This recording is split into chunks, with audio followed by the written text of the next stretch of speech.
Good afternoon. Welcome to today's meeting of the Transportation Licensing Commission. If everyone would please stand for the Pledge of Allegiance. I pledge allegiance to the flag of the United States of America and to the republic for which it stands, one nation, under God, indivisible, with liberty and justice for all.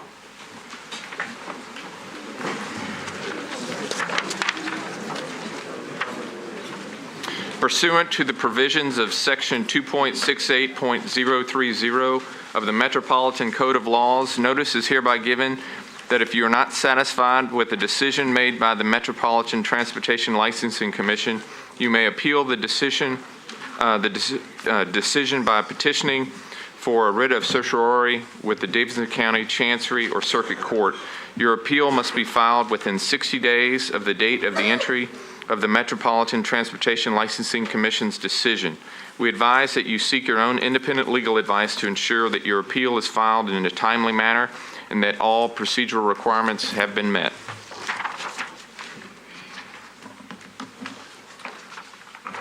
Last week, we conducted our regularly scheduled monthly meeting. Minutes from that meeting have been circulated by the director. Have the commissioners had a chance to review those minutes? Yes. Move for approval. Second. All those in favor? Aye. Motion passes. Today we're having a public hearing for consideration of legislation concerning amendments to the Metropolitan Code of Law in Section 6.74, Other Vehicles for Hire. Mr. Fields. Several months ago, we began the process of looking at a revision of 6.74, which is in the Metro Code of Law, which involves other passenger vehicles for hire. During that time, we've spent a lot of time visiting with a lot of people, including a lot of people in this room, to bring a draft to you. We work with legal very closely, as well as other people in Metro government. So we'd like the Commission to consider the draft. Thank you, Mr. Fields. All the commissioners have been provided a copy of the proposed amendments to 6.74.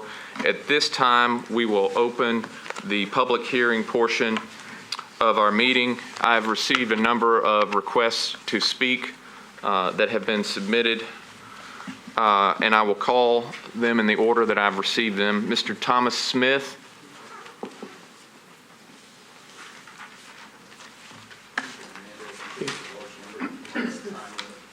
Yeah, I'm going to get to that. Thank you. Mr. Smith says he's not going to speak. Okay. I'm reminded that we are going to put a time limit on those who have requested to speak to 2 minutes per person. That does not include any questions that we might have of you, so keep that in mind when you come to speak. Ms. Jillian Irvin.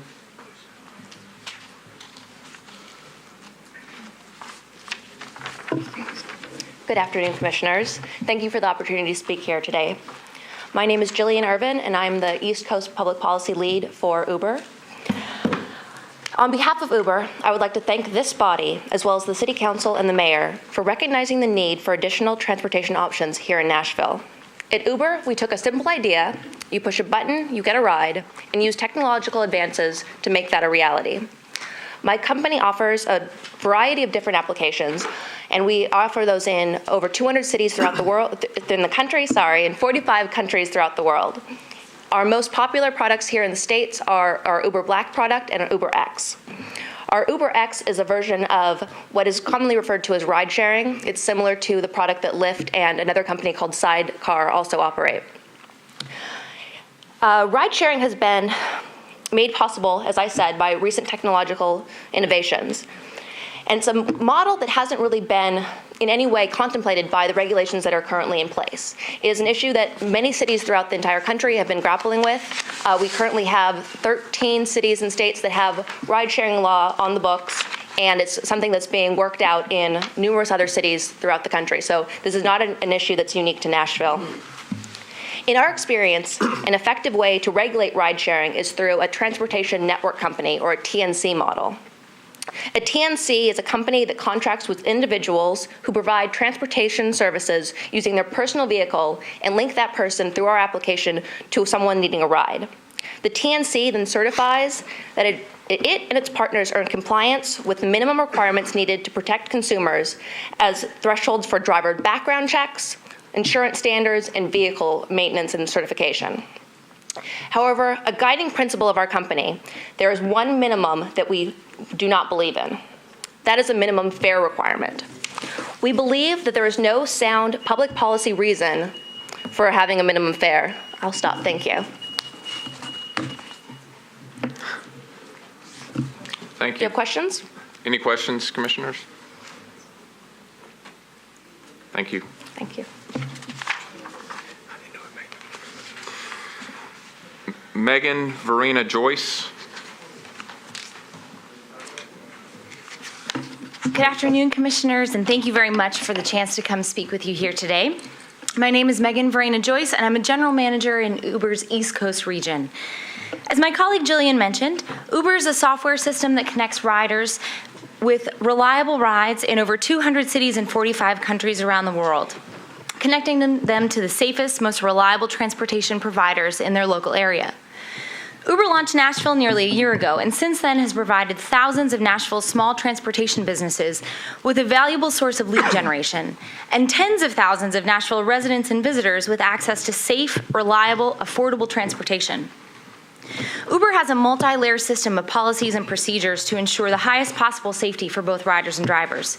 Before accessing the software, each driver must pass the most rigorous background checks in the industry, including multi-state, county, and federal checks, with a zero-tolerance policy for any drug, alcohol, or sexual offense.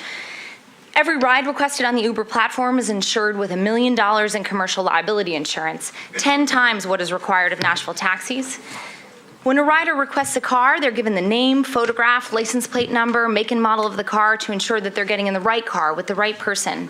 Payments are exchanged electronically so that no cash is exchanged, increasing safety for the driver. And after every ride, both the rider and driver rate their experience to ensure that it's only the safest, most reliable people who are using the app.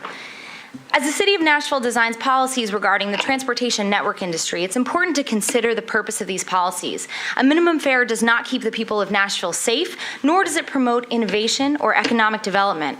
Rather, it restricts competition and ensures that only people who can afford a minimum fare deserve access to a certain set of transportation options. This is not the way to encourage a rich, diverse transportation ecosystem. We have full confidence that the City of Nashville can reach a set of policies that ensure the safety of both riders and drivers and promote economic development, innovation, and options for the people of Nashville. I'd be happy to answer any questions if there are any. Ms. Joyce, from what I can gather from your comments, along with Ms. Urban, your main complaint as to proposal that's before the commission today is the minimum fare? That's correct. All right.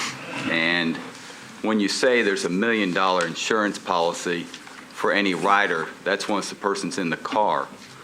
Do you have any objection with the proposal right now for the first part of it, when the driver who doesn't have a rider yet will be covered by Uber? No, and in fact, our current insurance policy, depending on the business model, either on the Uber Black, our premium option ensures $1 million commercial liability insurance at all times, whether there's a rider in the car or not.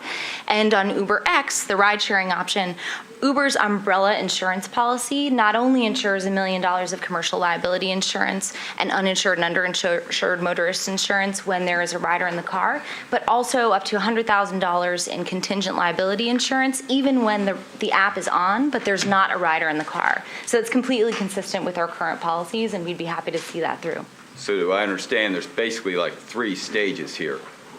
When the driver of the vehicle says, I'm available, and they're waiting for a call from Uber for a potential rider. Then when they're en route to pick up that rider, and then when they pick up the rider, and then when they drop the rider off. Correct. So if any time the app is on in the ride-sharing business model, Uber's umbrella insurance policy would apply.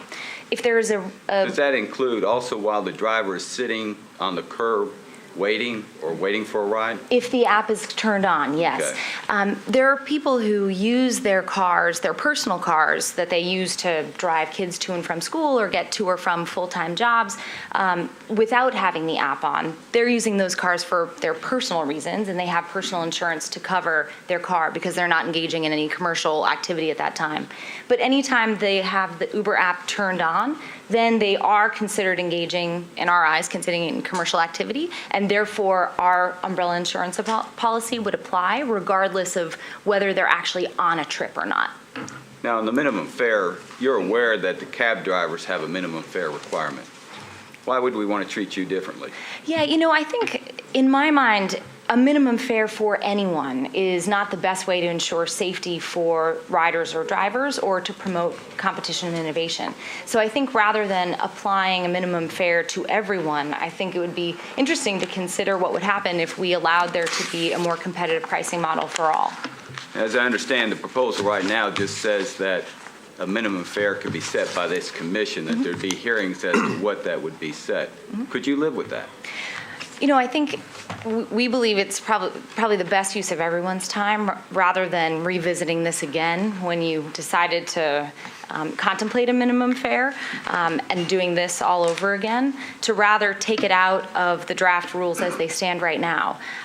We would be back in this same room having the same conversation in a few months' time. And in our mind, there's no reason that we understand for public safety or economic development to even have the consideration for a minimum fare in place right now. And so in order to ensure the best use of your time and public resources, we would recommend removing it from the bill as it stands. Thank you. Thank you. One more question. Sure. You mentioned your driver requirements as far as safety. Can you contemplate any scenario where a driver would pass your requirements but not pass the requirements in the proposed draft? Not to my knowledge. Okay, thank you. Thank you. I actually have a question also. You mentioned that when the app is open, and I know the way Uber and Lyft work, I've tried them both in other cities in anticipation of having this day. But what if the driver accidentally closes the app? Are they not covered anymore? How does that work? Sure. So when the app is turned on, the driver is eligible to receive requests, and anytime that app is on, then they would be covered by Uber's umbrella insurance policy. If the app is turned off, then they're not engaging in commercial activity, and the intention of their turning the app off is no longer engaging in commercial activity and simply returning to a private driver in a private vehicle, then their own personal insurance, which is mandated by the state of Tennessee, would apply in that instance. Okay. Mr. Cobb, have you reviewed the insurance requirements and, let's say, Uber's insurance policies? Do they seem adequate to you? I have not reviewed their policies. I've reviewed what we've required. Okay. I have one more quick question. Sure. Regarding the app. How is that tracked? Is there the possibility of a third party who could come in and say, you could show them like an alarm system that it was on from X time to X time? So, or is it just you say it's on, he says it's not on, or vice versa? How is that tracked? Yeah, so all of the data in the app is tracked and transmitted to our servers via GPS. And so we have close record of when a driver has the app turned on and when they are sent a request for a ride, when they accept the request, when the request is taking place. And in fact, all that data about the ride itself is then sent to the rider after the ride is over in email in complete detail so they can see the full detail of where they were and what the trip route was. And then when the ride ends and when the rider logs offline on the software as well. Okay, great. Thank you. You're welcome. I have a question. The other commissioners, are you done? Thank you. What is required by Uber for its criminal background check? for its drivers? Sure. So the criminal background checks includes 3 components. One is a multi-state motor vehicle record check. Another is a county check, because on occasion, states don't report data into the multi-state database. And so just to double check and make sure we've captured everything, we also do a county check. And finally, we do a third federal check. We go back a full 7 years, which is the maximum allowed under the Fair Credit Reporting Act. For background checks that influence independent contractor relationships. And the driver needs to come back with a clean bill of health in order to even access the software. That includes a zero tolerance policy for any drug, alcohol, sexual offense, any DUI history, anything of the sort. Does the UberX and Uber Black, do they require fingerprint provision for its drivers? They don't, nope. Uber keeps on file all license plate registration information for the driver, and we have to have up-to-date records on file in order for that driver to have access to the system. We do monthly audits, and if for any reason that those documents are coming up upon expiration, unless we have a updated document within 2 weeks, then with 2 weeks of the expiration date, then that account is frozen and the driver no longer has access to the app until we get the refreshed documents. Thank you. Sure thing. So I understand that was one of the complaints that was about having to do a fingerprint for the background check? Yes, correct. Do you understand state law requires that in We do. Tennessee? Yeah, You're going to comply with that? We understand. We are in conversations with the state right now as to whether that's a step that is necessary going forward. But you can expect that whatever the decision is, Uber will be compliant with whatever that law is. Okay, thank you. Thank you. Anything further? Thank you, Ms. Joyce. Thank you. Joe Akpaku.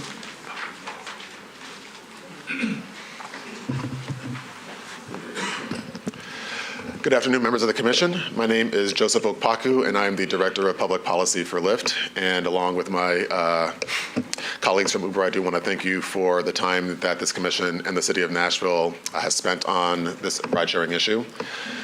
We launched here in Nashville approximately 10 months ago, and I think the landscape was quite different back then.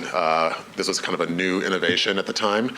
People really hadn't heard the idea of peer-to-peer transportation, the idea of people opening up the empty seats in their cars and offering them to their fellow community members.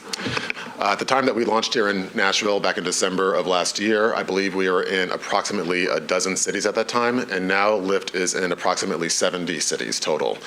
So the landscape for this issue has truly changed, and frankly, Nashville has actually been at the forefront of it because Nashville is the first city that has ever enacted an official ride-sharing agreement for the airport.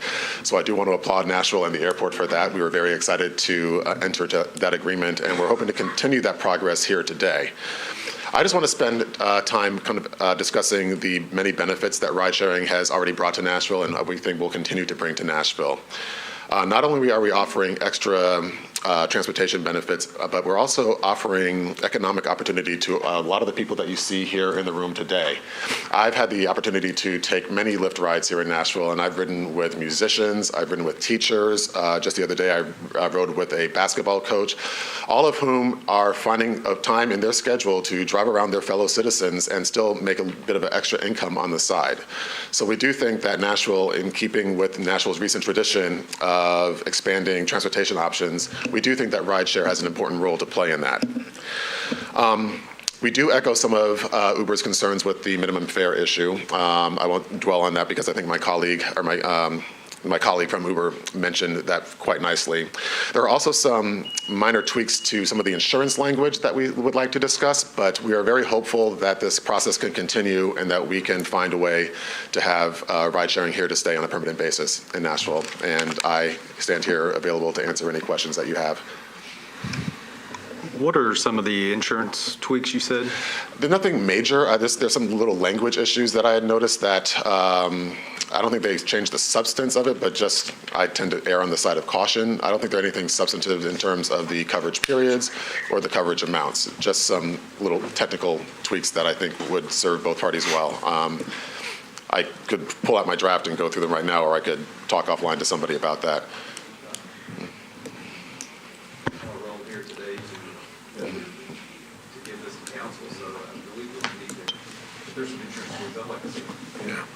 Okay, how would you like to best accomplish that? Why don't you pull out your draft and let's hear what you got to say.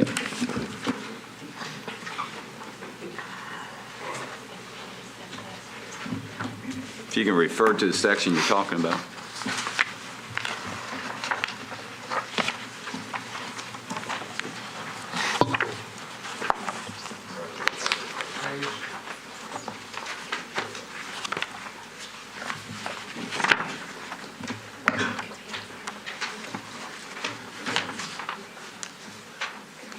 So here's an example. In C1, there's language about requiring TNC operators to maintain a personal insurance policy. Under this scenario, we would not be requiring our operators to maintain that type of policy. So that's an example of kind of a technical tweak that I think should be discussed. Mr. Okpaku. I believe you might be looking at a older version of the proposed legislation because there was a change regarding that. Oh, has that been made public? Because I don't think I have that.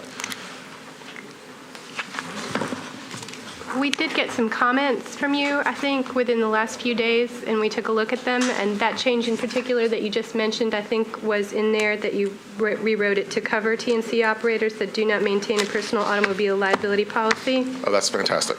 And Mr. Cobb and I we found that to be, stylistic, like you said, and we thought there was no reason not to accept it. Okay, great, thank you. There were a couple of changes also in C2. I don't know if those that we suggested, I don't know if those were made or not.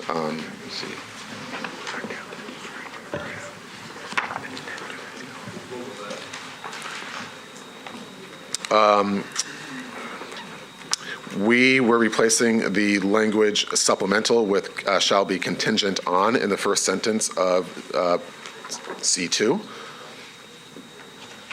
As my counterpart from Uber described, that the period, that is a contingent policy that kicks in if for some reason the underlying policy does not provide coverage, and then that provides coverage up to $100,000 for the periods of time where there is no one in the car. So supplemental seemed to be the wrong choice of word there.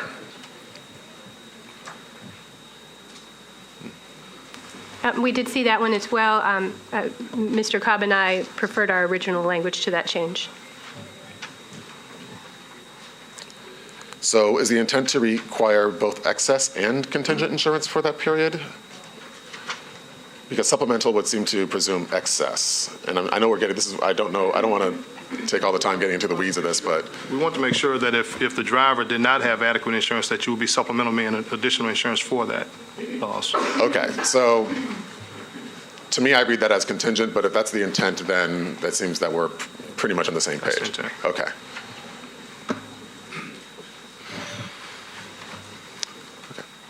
So far, we're doing pretty good. So far, so good. Were there any changes that were made in paragraph C2?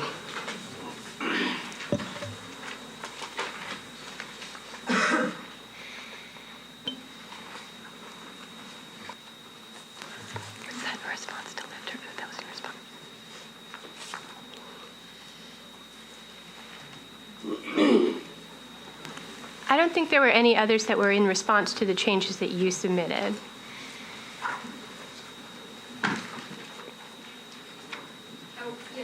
I'm sorry, where you had put, had you changed the phrase dispatch system to TNC digital network in C2?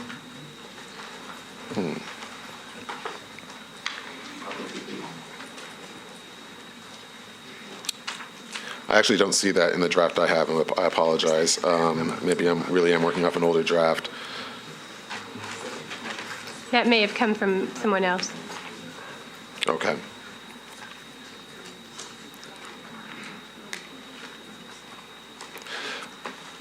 I think those are the primary changes, the primary issues we have with the insurance language.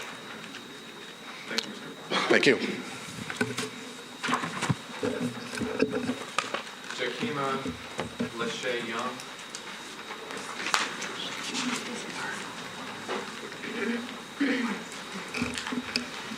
Good afternoon, Commissioners. My name is Jakima Young, and I am a Lyft driver, Lyft and Lyft Plus driver. And I appreciate you having us out today to speak about this. In 2011, the Lord led me to Nashville, and I came here with hopes of building a better life for me and my son. In 2014, I came to the realization that the job I had as a secretary had a ceiling, a glass ceiling over it, that I couldn't make any more than what I was already making, and that I would never be able to do the things that I wanted to do for my son. In 2014, I also became unemployed. I didn't want to be on government assistance. I wanted to provide for my family, and I wanted my son to have the life that I had come here to give him.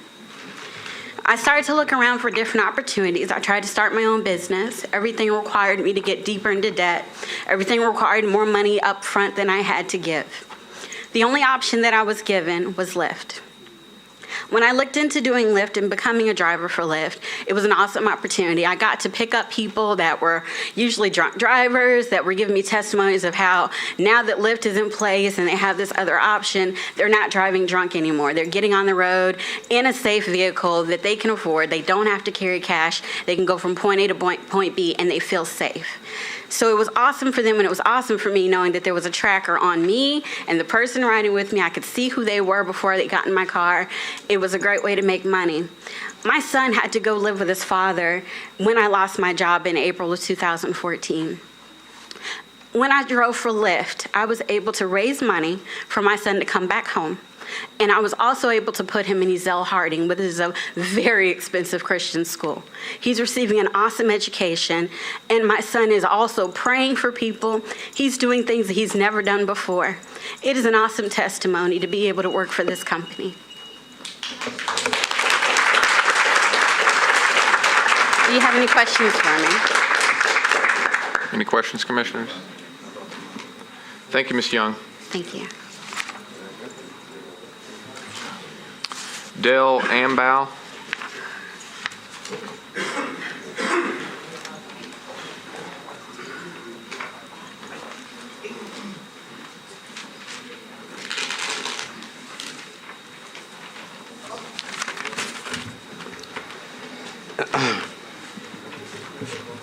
My name is Dale Ambow. I'm a taxi driver here in Nashville. I've been driving taxi for the last 10 years.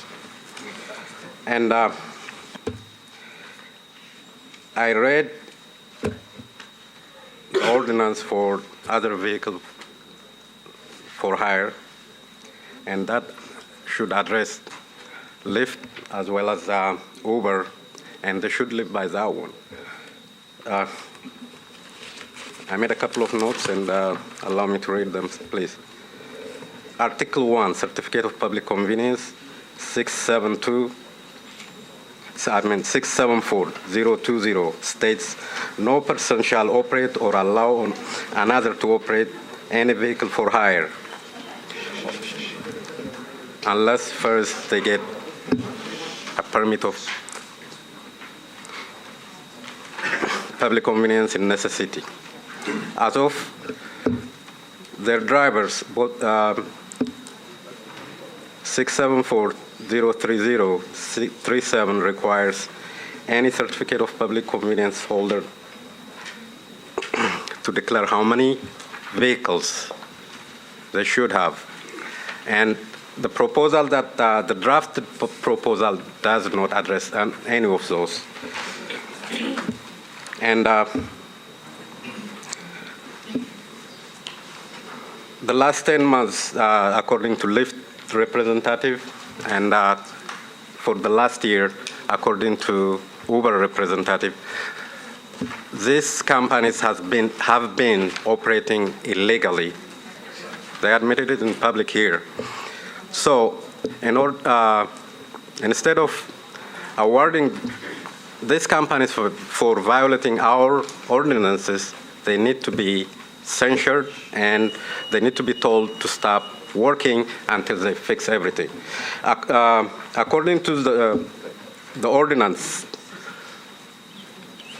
there is also, if you violate the ordinance, any part of it for the last 5 years, you're not allowed to even reapply. So how is it we're rewarding bad behavior and illegal behavior by permitting them with making another law for this particular group? And I'm done with that one. Thank you.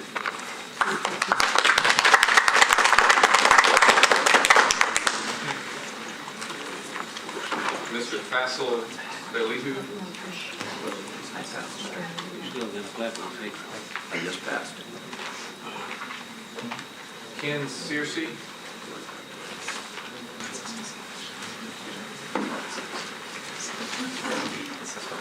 Thank you for the time to speak. My name is Ken Searcy. In September of 12, I lost a really solid job due to a department-wide downsizing with the company that I was with. I was out of work for 8 months, and in May of 13, found another job, but I was making in that job a lot less than I made originally. I really needed part-time work in order to close that income gap. I needed something I could work evenings and weekends, and a job that would allow me to work when I wasn't traveling with my full-time job. And the reason my income wasn't sufficient, I've got 5 kids, and at the point I lost my job, I had 2 in college. Thankfully for a year, I have the break of only having 1 in college, but by next fall, I have 3 in college and 1 in graduate school, so the needs are pretty great. In addition, I've got 2 with Crohn's disease, and their medical treatments are $12,000 every 4 to 6 weeks. Insurance covers a lot of it, but with out-of-pockets, co-pays, and then a balance bill that comes back to us, it's still an extremely big demand and big need for income. So I'm very thankful for Lyft, because with that, I've been able to provide what I need for my family to meet our needs. I drive on a pretty regular basis and do pretty well at it, and just really grateful for the opportunity. Any questions? Yes. Would you have any problems complying with the proposed regulations should they get passed by the council? Whatever you decide, just thankful for the opportunity to continue doing this, which has meant so much to our family. And I'll leave that to your wisdom, along with our representatives, in determining the best regulations that we should have. Thank you. Thanks.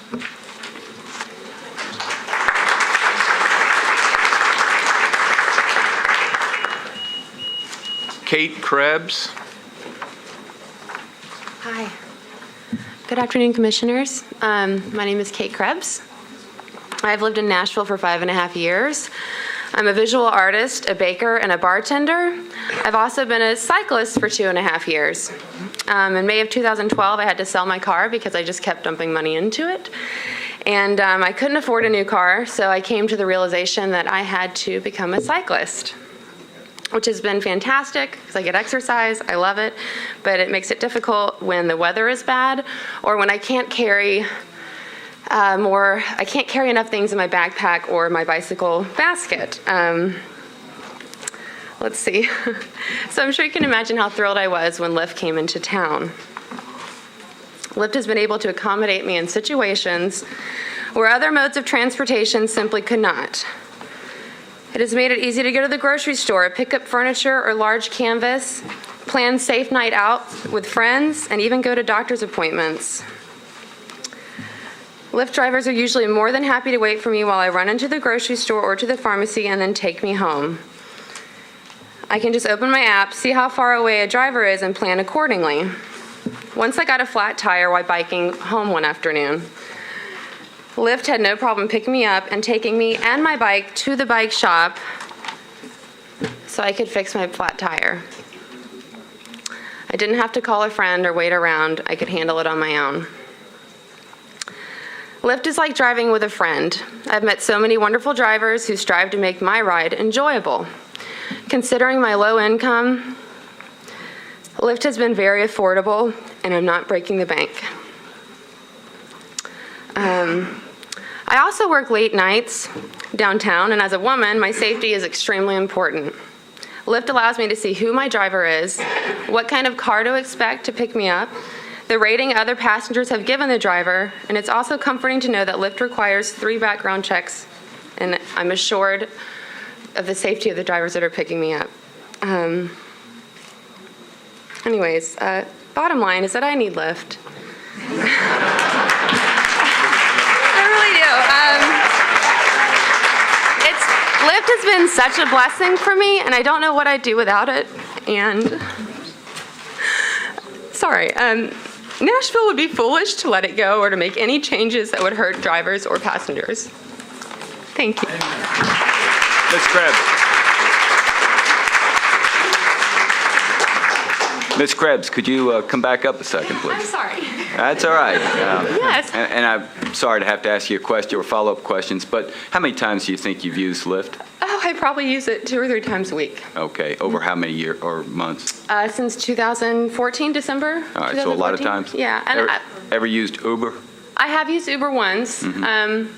It's not bad. I just prefer Lyft. I don't know. I've just always used Lyft, and I enjoy it.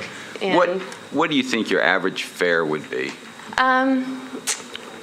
Probably $10 to $15. I mean, when I go downtown, it costs me $9 to $10, and then if I tip, then I'll tip $2 or $3, which is fantastic for the Lyft drivers. So if there was a minimum fare of $5, would that impact you of not using Lyft or Uber? No, I would. And I think in the beginning it was a $5 minimum fare. They may have changed it to $4 now. But I absolutely think that there should be a minimum fare so the drivers are taken care of. Thank you. Yeah. Appreciate it. Thanks. Thank you. Any other questions? Thank you, Ms. Krebs. Okay.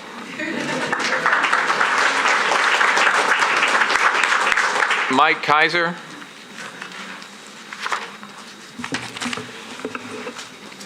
I'm a taxi driver here in Nashville, as you all well know, and I'd like to talk about this other vehicles for hire, because as easy as it is, they're not the only ones. Y'all are going to open up the door by allowing this, because anybody can create an app.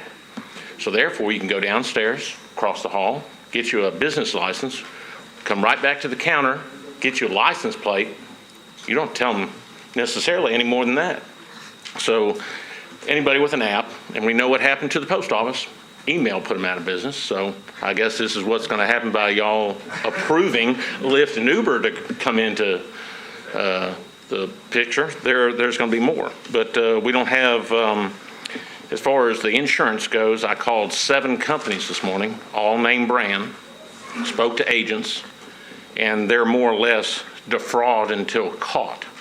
So in other words, they operate their vehicle on their personal insurance, but if they got caught by their insurance company, they'd be dropped after they paid the claim. So you're condoning that by allowing that model to get into effect here in Tennessee. And public safety, we have no way to control who it is that they are. We recommend, and in one of your items, I recommend 6.74160, that they get a sticker to go on the front windshield and the back windshield, numbered so that it can be inspected. Because we have companies such as this little guy in the silver van, remember him, Alibaba? Well, guess what? He's still out on the street with a personal license plate picking up people. And because the police had a tiff with the officers of the MTLC, they don't patrol downtown. They're not there when we need them to help protect the public safety. You've even got roundabout transportation driving around with a personal plate on the back of an identified van that says more or less that, hey, I do transportation. But he's not registered. He's not paying the dues that he's supposed to be paying. There's another item here that I do like that y'all are putting in, which I think would be safe for everybody, 6.74210. I think a picture of the automobile, the driver of it, I think that's a great idea. As far as the inspectors go, they need to get downtown, and the 6.74025, you would condone a company that charges 3 times the amount on an event day when you're going to say no to taxi cabs and they have been before they have been brought before the commission for charging more on New Year's Eve.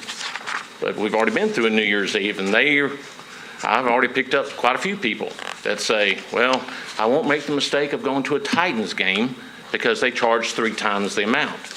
So that's why they took the taxi home from the Titans game. So if you're going to condone that kind of operation, why shouldn't we be able to charge as cab drivers 3 times the amount on those event days? The hotels do it, the parking lots do it. Maybe that's how we'll supplement our income. Because what it's going to wind up being is that we're going to wind up all being shuttles. All the cab drivers are going to wind up being shuttles. And we don't have to pay the fees to the companies on the weekly basis that we do. And then the public that's less than fortunate that doesn't have a credit card are not going to be able to find a ride, because there is word that they don't go to certain parts of town. Even if a person is in that part of town that has a credit card, they won't go to that part of town, so they're selective. So, Mr. Kaiser, what?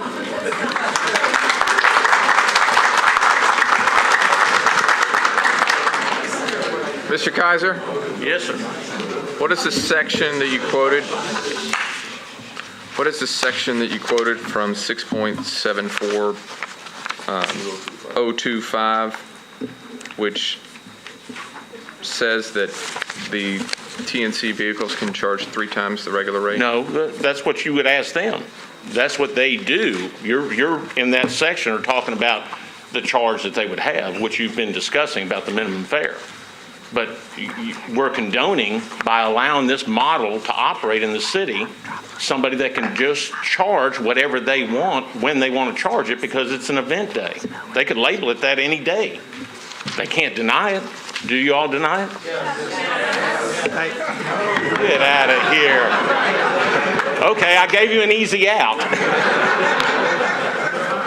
All right, we're conducting a public hearing, and all communication needs to be directed to the commission, not amongst yourselves. Thank you, Mr. Kaiser, for answering my question.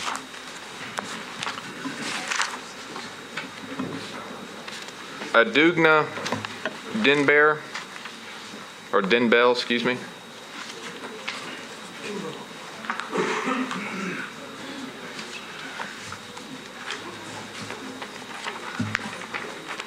Good afternoon, dear commissioners. I'm a driver, and I have been driving cabs in Nashville for the last 7 years. And within this period, I am supposed to fulfill the requirements that the Transport Licensing Commission demands, starting from fingerprint, starting from driving license permit, from D to F endorsement, and all other requirements like the commercial insurance, commercial business license from the county. All these documents are fulfilled before I start operating the cab. But when I see all these drafts, and on top of that, our number is limited. As a company, we have got the limited numbers. But from the tracking record that we have deduced, I can call more than 10 or 20 people who are friends of mine who has got their own sedan or their own personal cars, working after their working place or working for Uber or for Lyft. Of course, they may be in need of money, but regarding safety and other concerns and other requirements, legal requirements, these people are illegal. And this illegal action will result unexpected effect on the public. We are here, I guess, you commissioners, I guess, you are here to keep the security or the safety of the community. So drivers who are not licensed, who doesn't have the driving license permit, who doesn't have the taxi permit, are operating, whereas legal drivers are staying on the road and going back home without making money. This is really unfair and shouldn't be considered that way. Thank you.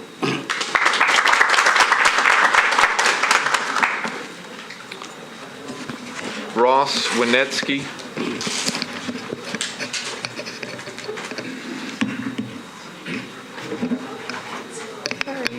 Don't start the clock yet.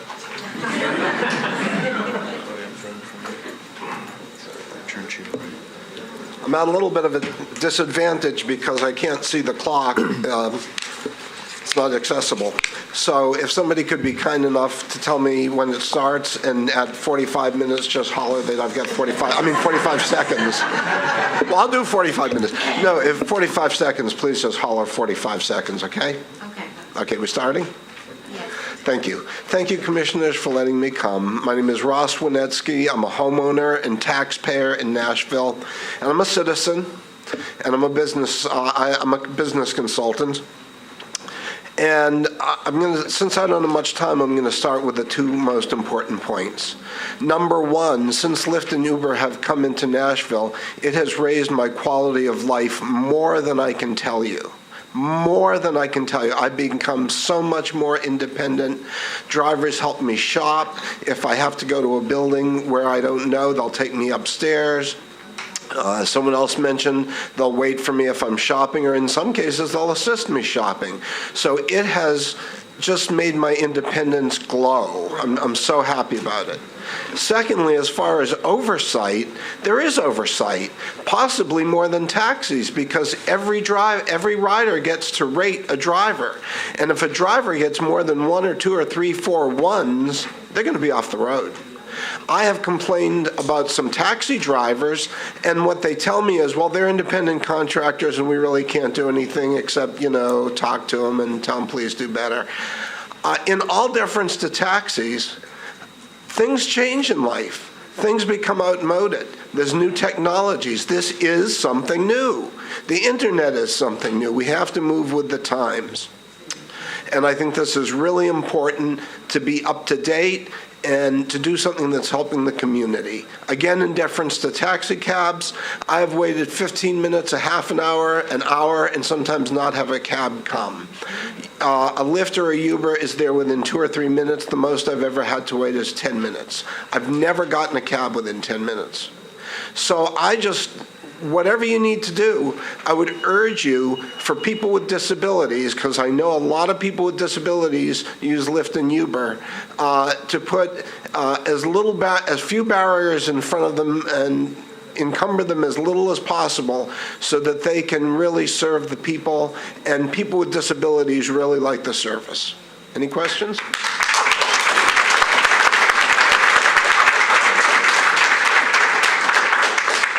Questions? Thank you, Mr. Winetsky. Okay, thank you.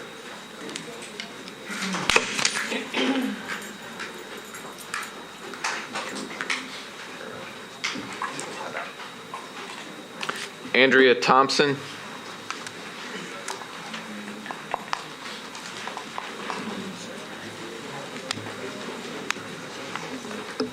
Hello, and thank you. Okay, well, my name is Andy. For 25 years, I was an on-air personality for WSIX and The Rock, and I'm also a stand-up comic, a touring comic, and I was laid off in 2012. I started my own business at home. I was helping artists do social media and promotions and things like that, but sometimes I was lucky if I made $1,000 a month. I needed something supplemental, but unfortunately, with my extensive resume, most people thought I was overqualified, so it was hard for me to find a job. I applied for Lyft in December of last year, and I finally was able to become a Lyft driver because my original car didn't qualify, but I got another one. And within the first 2 weeks, I was able to catch up on my bills, put more groceries in my refrigerator than I'd had in months.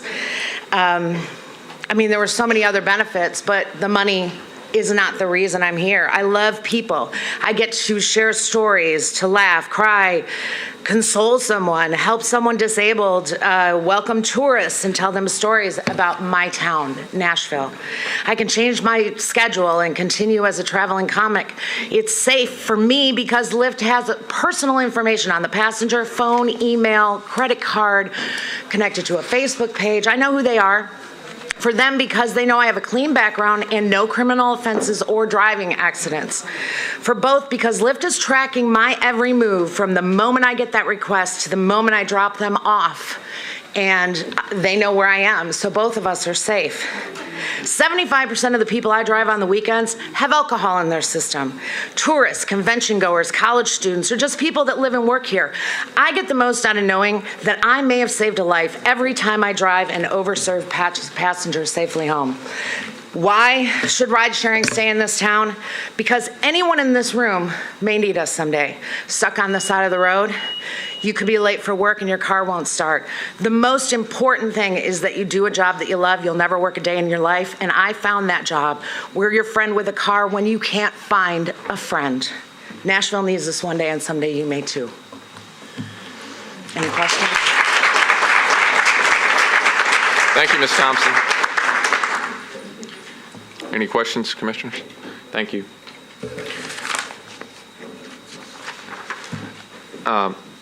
Ali Bakari.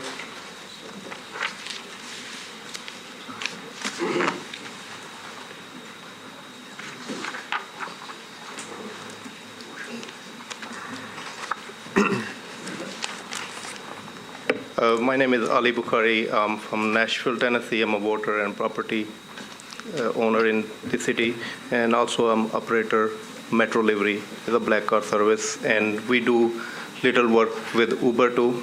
And I didn't have chance to read the whole ordinance, few things, the public safety area and everything I studied. And I think it's a great idea to regulate them because I think they were getting unfair business advantage, no overheads, insurance, registration, licensing, inspection. So that will help public safety and should go ahead and regulate them, and everything else looks good. And Mr. Field did a great job. Everything is covered. Thank you. Thank you. Aubrey Haley.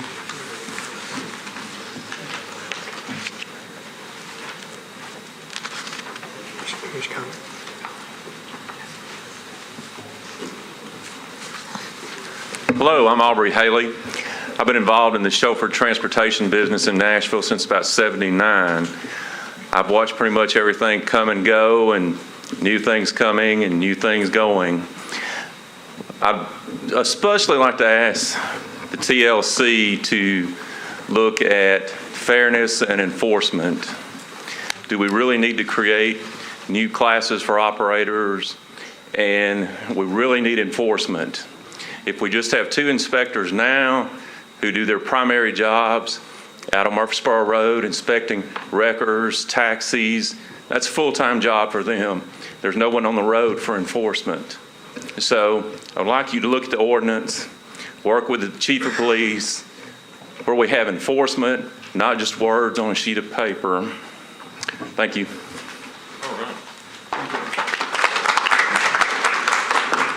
Thank you, Mr. Haley. Jim Burrows, or Burrow, excuse me. Thank you. I started as a cab driver in this town and now I own Pink Taxi. And we have a big problem. It's keeping separation of taxis and limos, I think. We had that and now we're going back in the other direction. A minimum charge would be great. A 30-minute waiting time would be great when a person calls. When we have something short of that, we have on-demand service. And on-demand service is for a taxi, not for a limo, or not for that type of service.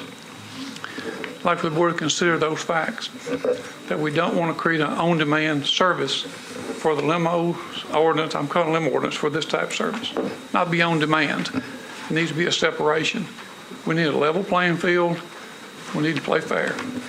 My drivers work hard, all drivers work hard, and if these folks that need a job driving a car, nearly every taxi company in town's got openings. There's no problem finding a job driving in this town. None. And that's all I got to say. Thank you for your time. Thank you, Mr. Burham.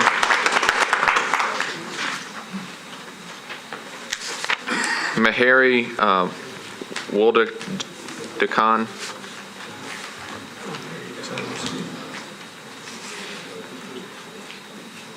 I'm sorry, every time you request to speak, I mispronounce your last name. That's okay. My kids are growing, so it'll be a common name, hopefully in a few years. Yeah, I got a 17, so, kids nowadays have kids sooner. So hopefully we'll carry on the tradition of Wildekidans. First of all, I'd like to thank for the opportunity that you have given me here. I am here in favor of fairness. When I say fairness, this has to be a level playing field. Competition is great. The public need to be served with dignity, with service, safety, in legality. Here, we are talking about a TNC, which, I'm noticing now that this has been drafted by Uber and Lyft, probably passed on to the TLC here, because what I'm just witnessing while sitting here is that some of the changes made to the draft has not been communicated to the stakeholders. We are here sitting in a public hearing where we have to voice our opinion one way or the other, and it's not fair. So to me, this is really one-sided. And I'm not accusing anybody here, but it just shows clearly. So, I just wanted for the commissioners to understand that some of the changes that have been made later, that we don't have the information and we cannot critique it. The other piece I wanted to mention here is I want us to go back to December of 2014 when the City Council approved for the TNCs, quote-unquote technology companies, to be allowed to operate in Nashville.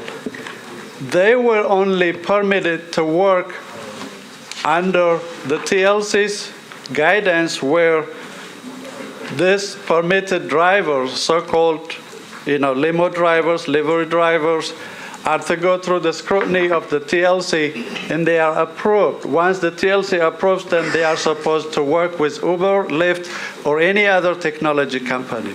Today, that's not the case.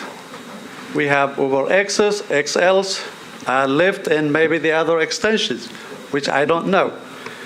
And this shows that there's no enforcement. Enforcement has been an issue. There's no legality. These people are driving the customers, taking them from point A to point B with regular personal vehicles. And I don't see how TLC is going to administer this program at all. And that's not fair to us, the taxi drivers. The taxi drivers are really looked at here as secondary class citizens where they are paying taxes to the city, performing the services under the rule with the guidance and monitoring of the TLC. And here we are allowing lawlessness, people that have not been authorized to operate in such a way they are in operation today. Before this public hearing, what I would really like to see is that they should cease and desist of what they are doing out of the premises of the authorization. They cannot perform duties today without permission, and the permission says only people with livery permits that went through the TLC to be on the road. Today, that's not what's happening. So these companies are getting preferential treatment over the cab drivers, in the taxi business in general. The taxi business is being demonized as being less servitude to the public. We've been shouldering the public in general since back time. Now, we are all of a sudden, we are not up to the par. Nash Vegas cab, if you remember in our hearings, the past hearings, we have an app that Uber and Lyft claims they have. It's no different. But we are a taxi company. We're providing the service that they are providing the service. So if we are looking at the aspects of the public service and the safety, there's got to be a regulation. There's got to be a level playing field. And the competition need to be even out. I'm not saying Uber should not exist. But they have to be regulated. They got to pay taxes. How is the company that's hit, let's say Uber or Lyft, going to be treated in this ordinance? It does not say in any shape or form in this draft that this is a company that's going to have a license from the city and state, and they will be paying taxes of the revenues that they are making in the city. What is the city gaining out of this deal? What about the drivers? We have to go get... I'm sorry, Mr. permits. Walden-Kadan. I'm going to have to ask you to wrap it up. Sure, I will. It's just that this has to be a level playing field. We are in public service, whether it's Uber, Lyft, or the taxi companies in general, and the livers on the other side as well. So the level playing field need to be there. The fairness need to be there. We see favoritism, and that need not to be seen in such a way. I see basically right now that we are not treated in such a way that we should be treated.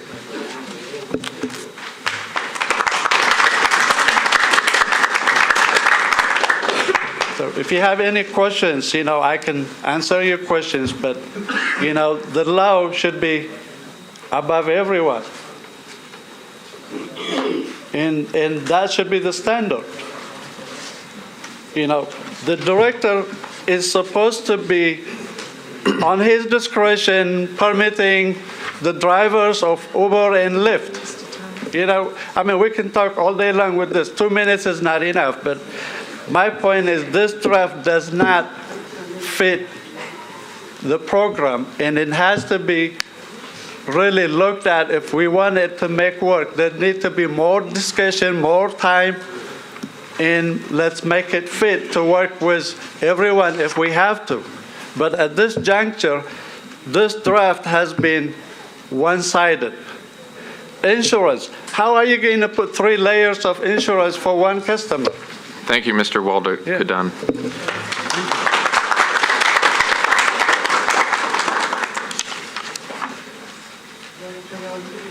Devang Bhatt. Thank you, Commissioner, for allowing me to be here today. I'm the owner of Quick Cab. Just like Mr. Mahari said, my question to you guys is, why are we rewarding the companies which are operating illegally? And Mr. Billy Phillips sitting here, he had a hard time keeping up with the illegal cabs. And now we have millions of people, and anybody can come here and cry. Anybody can come here. There are a lot of drivers behind me. Their family can come here and cry and say, if my dad loses the job, this is a hype just like we had when the Walmart came in. Technology is good. And, the cab industry needs to be more technological. I understand that.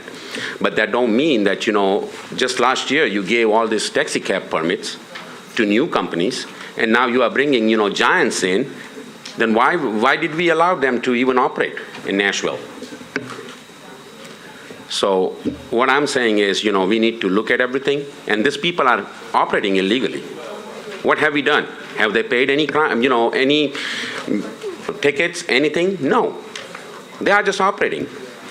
So anybody can come in tomorrow and they start operating like, my other colleagues said before. So where is the governing body here? We don't have any governing body. That's what it shows. So we need to do whatever we do today. It's very important that we look at everything and we look at the legality. And I really, trust you guys with it. Thank you very much. Any questions? Mr. James Hendricks.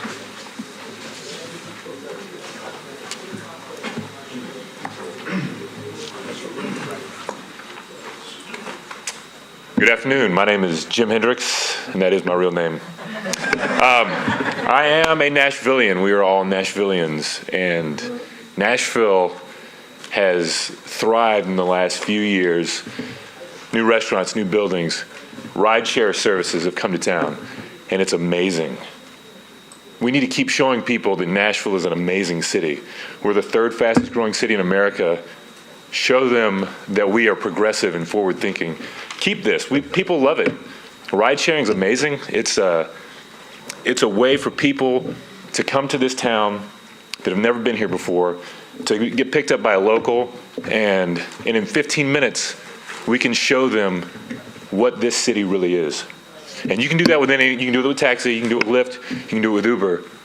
But people love that about this town. When they come to town, they can see that, oh, there's Lyft here, there's Uber here.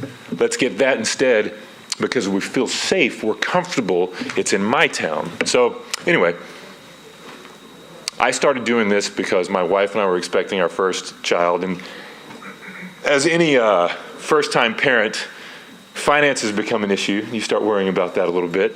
And so I started doing it to supplement my income. And it's not only been a great income supplement, but it's enjoyable. I enjoy showing people what this town has to offer. And that's all I really have to say. Thank you very much for your time.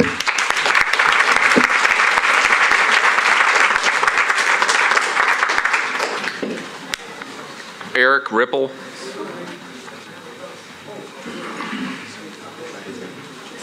Hi.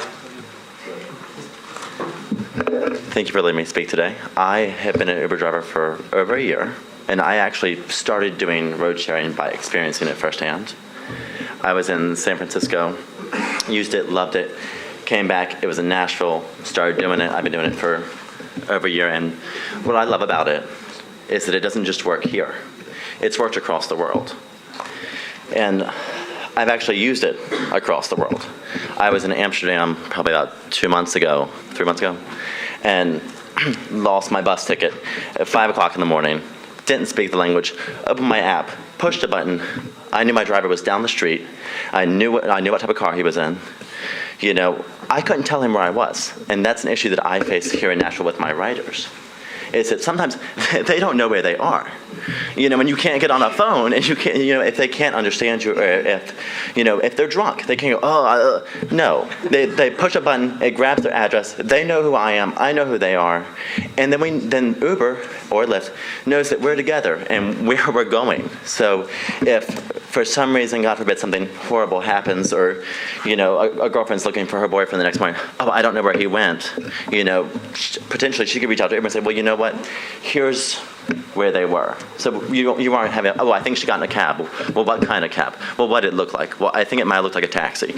No, we know that this is her driver, this is where they went, this is the exact route that they took. I would put my grandmother in an Uber. I put my parents in an Uber when they came last week. They don't do technology at all. I said, no, you open it, you push the button, I said, and you're safe. And above all of that, for me, it's given, like everyone else, it's given me my life back, it's given me freedom back. And on top of that, I sort of want to make the point that if what the taxi companies were doing was working, then there wouldn't be a market for us. There wouldn't be a need for Uber or Lyft if what was doing was working. So, and I love it, so that's why I get so worked up. Do you have any questions? Any questions, commissioners? Thank you, Mr. Ripple. You're very welcome. Brian Piper.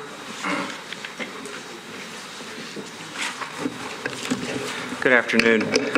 My name is Brian Pieper, and I'm here on behalf of Nashville Metro Cab Drivers Association, which is a professional association of taxi drivers. Before I start, a gentleman said that he wanted to defer his time to me. I don't know if that means I have 4 minutes or well, I'll leave it to your discretion. But anyway, and if I could, if you would indulge me as an aside, I want to clarify something that was in the paper today before I jump into this, and please give me the time. Apparently, a statement that I have never seen that appeared to be on behalf of the Drivers Association was sent to the media. We probably all read the story. That is not a statement of the Drivers Association. It does not accurately reflect the positions or the arguments of the Drivers Association. And I've, to this moment, still never seen it. As far as I can tell, what that was an individual driver cut and pasted some things, some code provisions and some editorialization, and it then circulated by email among some other private drivers, and eventually one took it upon himself to send it to the media. So whatever you think is the position, I'd like to tell you what the position actually is, and it ain't that. So thank you. What I would like to do now is say that we actually, the position of the Drivers Association is that we appreciate the work of this commission in trying to make sure that regulations keep pace with technology. That is important.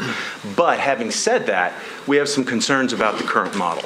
And well, to begin with, it's unclear whether it's even necessary to create a new category altogether, although obviously that is one way of addressing this.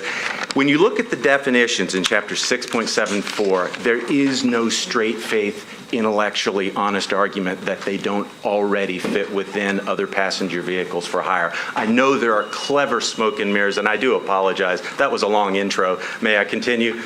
I know there is a clever argument that what we're doing is not livery or taxi service, and I would be happy to answer questions and elaborate on legally why that is a complete fallacy, but I'll move on in the interest of time for now. So there is some question whether it's necessary to even do this as opposed to just putting them in the existing regulations which already do apply to them.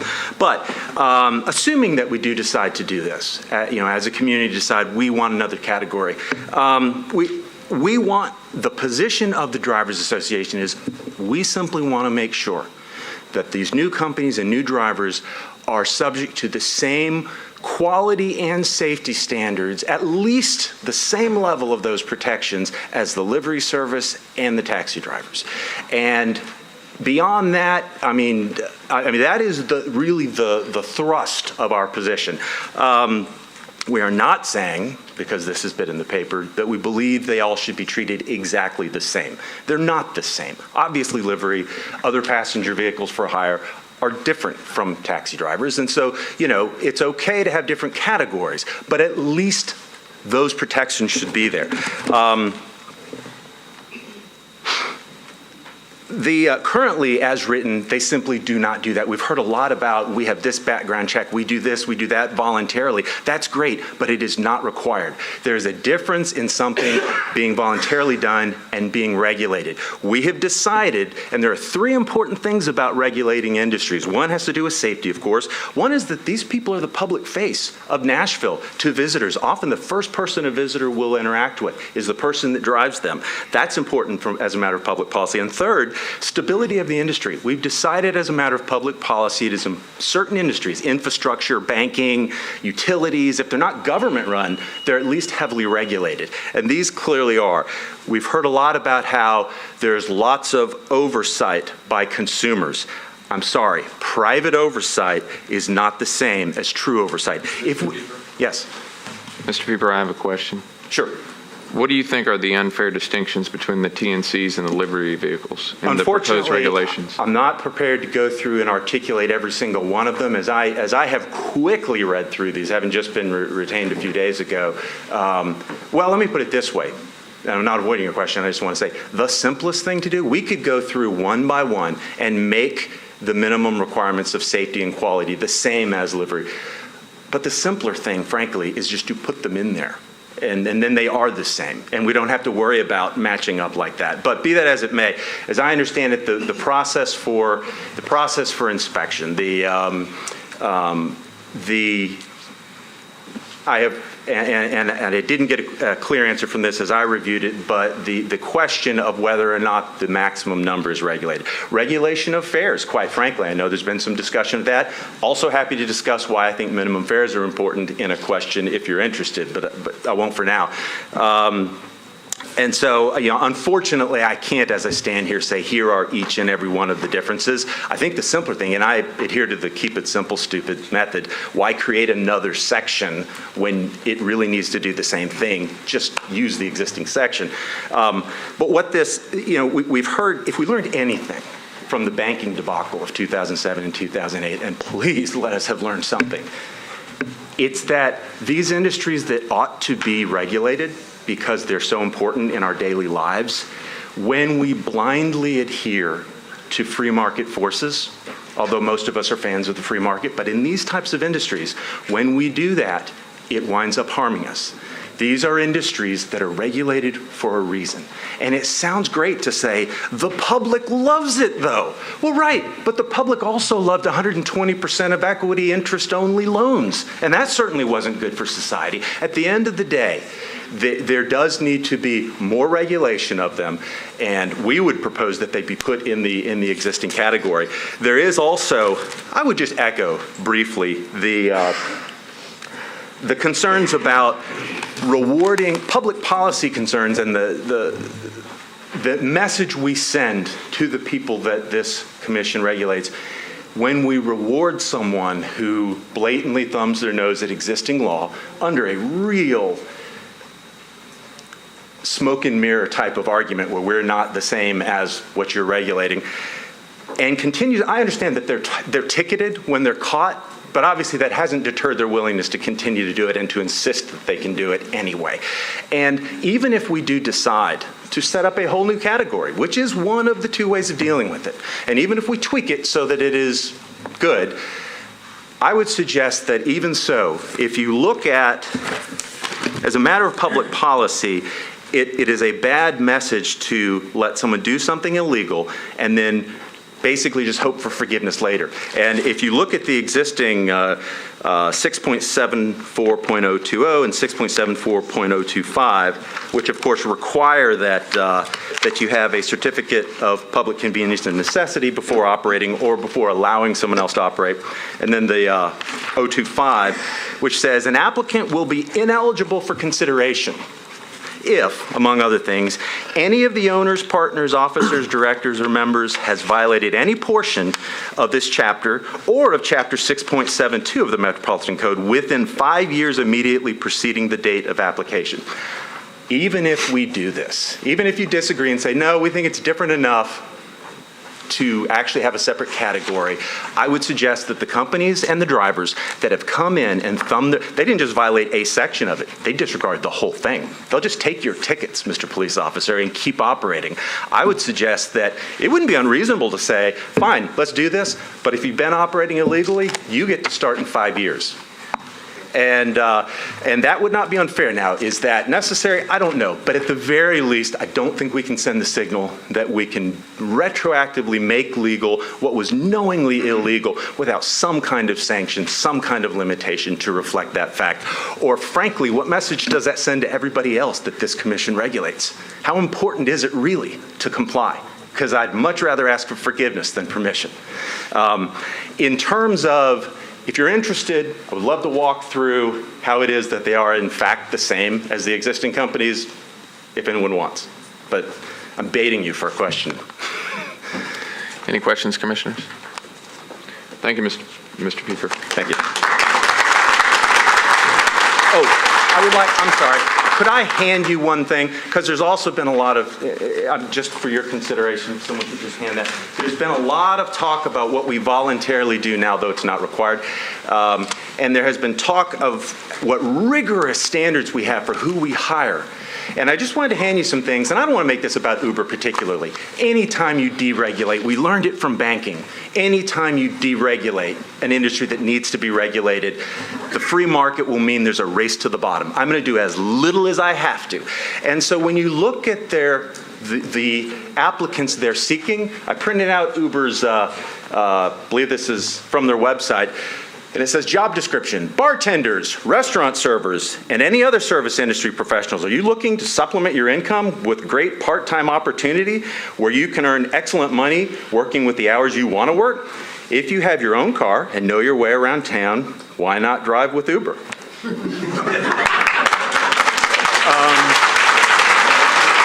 I don't know that that's rigorous. That's enough, Mr. Pieper. Thank you. The second page goes on to say.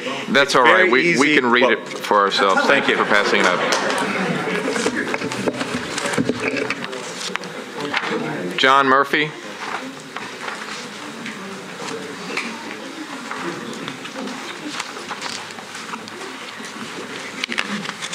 Good afternoon.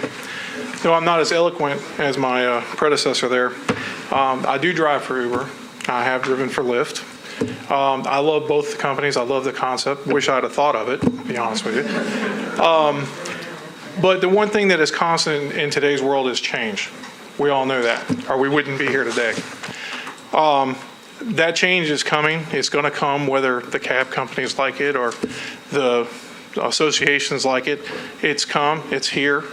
I personally thank the city for embracing it, and though it is a new concept, rather than try to stomp it out, they have tried to embrace it and are trying to regulate it, or we wouldn't be here today. Am I correct? That's why you're here? It has meant a lot to me. It has given me freedom to spend more time with my family. I left the job that I had previously where I was working 80, 90 hours a week.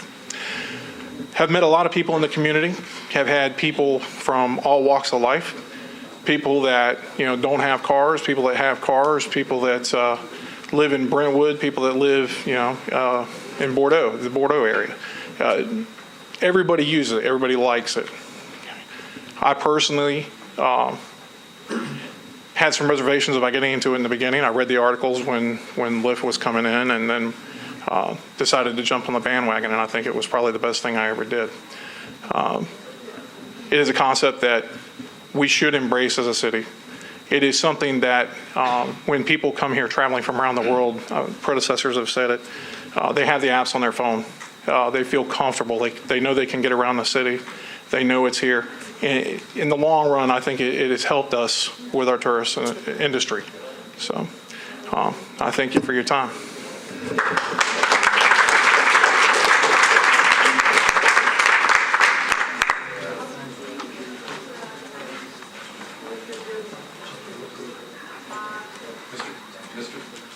Mr. Abdul Guri. Hello, everyone. We are with Tennessee National for Hire, and we're requesting to make changes on 6.74 of the Metropolitan Code of Law. That's the section that concerns on the insurance. It's a little bit high on us. It says here that the insurance should be no less than $1 million. We're trying to request to change that to $300,000 because that's really high. And if we change that, we'll reduce our insurance premium cost from $7,000 to $21,000 range. That's really high. To that's per year. To between $3,000 and $4,000 per year for each vehicle. You can see the difference between $7,000 to $21,000 range and $3,000 to $4,000 range. Please see the attachment that Mr. Bashir gave it to you now. And if we do that, if we keep the current policy of $1 million, that will make our income less, and compared to taxi drivers, we don't have a lot of customers and a lot of areas to go because we are limited on certain areas that we can operate as other vehicles for hire. Thank you. If you don't have any questions. I'm sorry, what was the name of the company you're with? Tennessee National for Hire. Any questions, commissioners? Thank you. Thank you.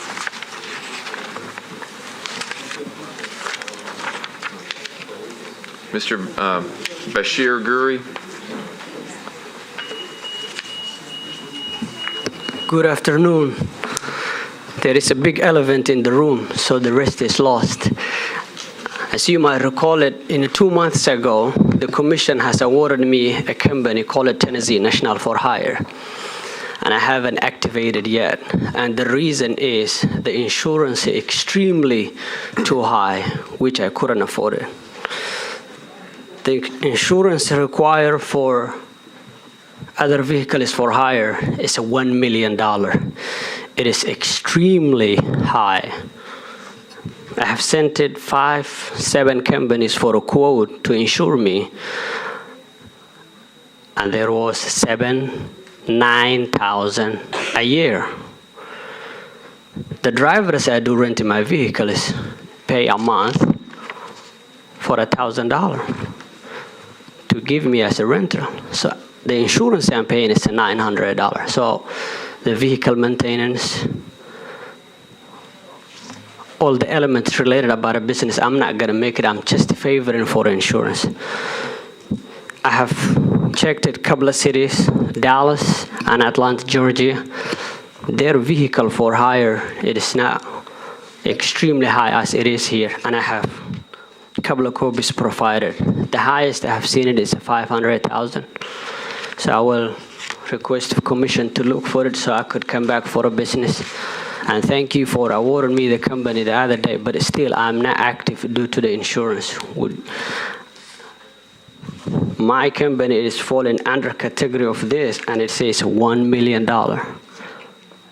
Please consider that. I don't know who is going to benefit by paying $1 million liability. It's not going to benefit nobody, and it is in there, and it's keeping away me to do business. Would you please consider that and look for it? If you have a question, I'm open for it. Thank you, Mr. Guri.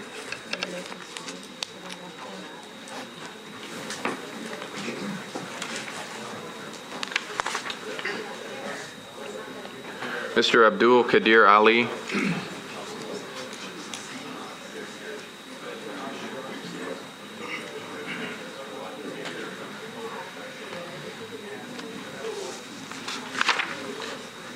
Jenny Williams. Thank you, Commissioners. I represent Metro Livery. I'm going to speak to you in terms of business management. The first thing I want to say is obvious that Nashville has created a lot of jobs, and that is the best thing about this forward-moving city. Metro Livery is proud to be a part of it. We were here before the ordinance that was changed at the end of last year, and we so very much appreciate it. Matter of fact, we have created an insane amount of jobs. I can't even keep up with how many. They come to be involved with Metro Livery. We are a legal company that is a provider for Uber, and we're very proud to do that. In terms of, I want to speak to you in terms of something that was stated earlier in question to the background checks that Uber would do. From my personal experience, the TLC has granted permits to 2 drivers that Uber did not accept on their system. So in my opinion, their requirements are a little bit more stringent than what the city of Nashville is currently providing. I can provide those names to you, Mr. Fields, at some later point. The other thing is, I want to talk about the supply and the demand. Obviously, since we have created this number of jobs, there was a need for Nashville to have transportation alternatives. Instead of it causing a decrease in the amount of production that we have at Metro Livery, it more than doubled it. We now have 2 sources of income that come through. It did not hurt us financially, and it continues to not hurt us financially. So we are in the same shape, if not better than we were before, because of the number of jobs we provided and the revenue that Metro Livery now has. So we very much appreciate that. In regards to safety, anytime one of my drivers falls below their standards, Uber kicks them off the system and they're ineligible to drive for Uber. They're very picky about how the customer is treated, how the whole presence of the vehicle is, all the way down to every detail. They are very stringent, and they micromanage every detail that goes into that system. And again, we're very proud to have them, and we hope that you continue to allow them as a TNC company. Any questions?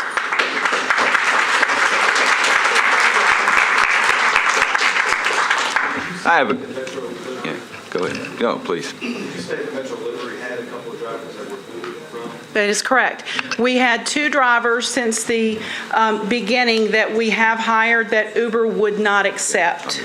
So they were not approved on Uber. And you had 2 more that were actually driving and were stopped, is that correct? No, sir. We had 2 drivers that the TLC did Okay. give them a Okay, I permit got you. to. That makes And currently, we have drivers from time to time that as they fall below the minimums, that Uber will reject them at that point, and I don't know that number. Okay. I'm a little confused at your relationship with Uber. You said Metro Livery is a legal company that provides for Uber. We What do you provide Uber Black products on their Black product system. Okay. So you're providing the vehicles? Yeah, we're providing the driver and the vehicle under Metro Livery. That is correct. Okay. So we are out there on the streets. Some of our drivers have an Uber phone if they're Uber approved, and that's how they get business there. The great thing for us is I can utilize my fleet for all of our normal business that comes in through our phone system.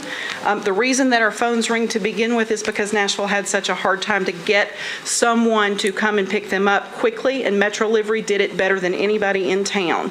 So when my driver drops off a passenger and he doesn't have anything to do for an hour or so, he can turn his Uber app on and make additional revenue for himself and for the company. So it's proper utilization of assets that actually increases our revenue as a whole. What's your relationship with regarding insurance? When your driver goes off working for Metro Livery and starts working for Uber, whose insurance is covering? We are covered underneath the TLC umbrella for our certificate as Metro Livery.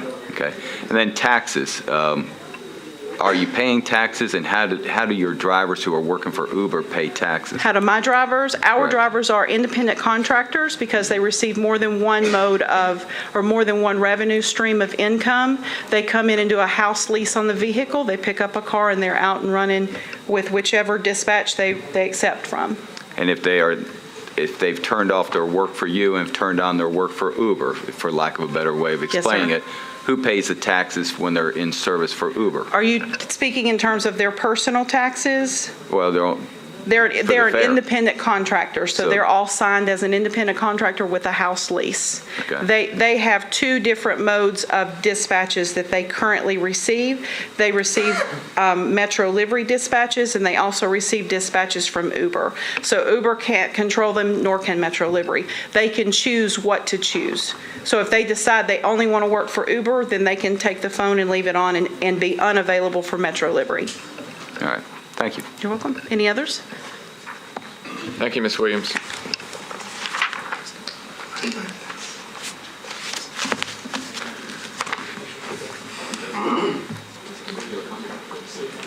That concludes the number of requests to speak that I have. Before closing the public hearing and open the regulations up for deliberation by the commission, is there anyone else in the room who has not had a chance to speak, who would like to have a chance to speak on a topic that has not been already addressed? There's 2. There's 3. If you could come forward and please state your name. Yes, sir. My name's Jacob Coy. I'm actually a local insurance agent and Lyft driver. And I've actually partnered with Lyft to help out with the personal insurance of all the Lyft drivers. I know there's been a lot of questions that come up with that. Liberty Mutual, the company I represent, actually has a waiver that is given to the Lyft drivers that are insured with us that shows that we will not cover while they're actually doing Lyft. And that Lyft's policy is in place. And we actually do have a copy of that contract that we can get to you guys. And I just wanted to put that information out there. Thank you. Any questions I have a about question. that? Yes, sir. Your insurance covers what? Whenever they're doing the lift, we do not cover any liability resulting in that. Whenever they are waiting, whenever they're doing the personal stuff, Liberty Mutual does. We've actually had 2 cases where we did cover whenever people were not with a passenger that had actually been hit by drunk drivers, that Liberty Mutual actually covered them. So it covers the driver, it doesn't cover the passenger? Correct. It falls under the Lyft's $1 million policy if there's a passenger in the car. the claim actually goes directly to Lyft and doesn't even come to Liberty Mutual. Thank you. Could you get a copy of that waiver to Mr. Fields? Yes, I don't have it on me. Yeah, I can email it to him if I get the link.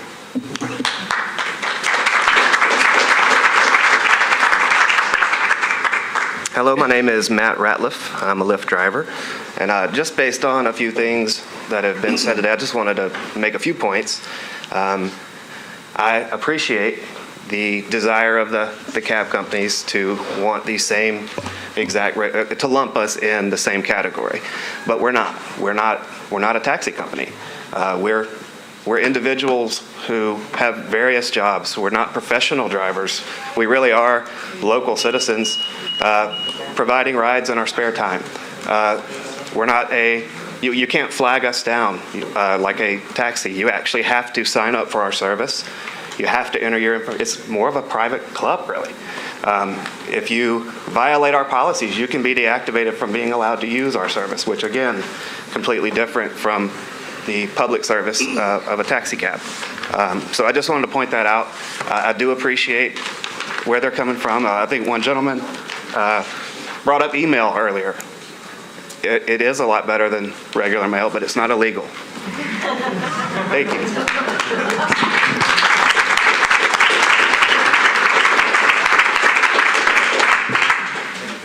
My name is Abdel Nasser. I want to make one thing clear because everybody who came here was saying livery drivers that are illegal here. We got our badge here for RTC, and also I have my certificate, and I got $1.5 million insurance. So that's a lie. When the taxi drivers, they come here, they saying that we're illegal operating here in Nashville, Tennessee. That's not true. So everybody's trying to protect their business. The lawyer here, he's protecting his taxi drivers' lawyers, and every taxi company here, they're protecting their own companies. So we get everything that we supposed to have it. Thank you very much. Hello. We're not talking about... If you would please state your name. My name is Khair Ahmed, and I'm a taxi driver. I've been driving for 4 years. We're not talking about regulated limo drivers that have been here and been regulated under TLC. Those are legit. They go through the book, the passenger vehicle for hire ordinance. We have no problem with that. What we have a problem is everybody coming out here driving his $50 insurance car that's supposed to go to the shopping and go to school, work, back to home, doing 300 miles. And they are insured part-time. Even if they say they got $1 million insurance, that $1 million insurance will only cover while that phone is up. What about the rest of the miles that he's doing in the public highways and the public street? That's a part-time insurance. We have a full-time insurance. Whether it's parked in my house, whether it's on the road, whether I'm picking up my kids, I got the same insurance.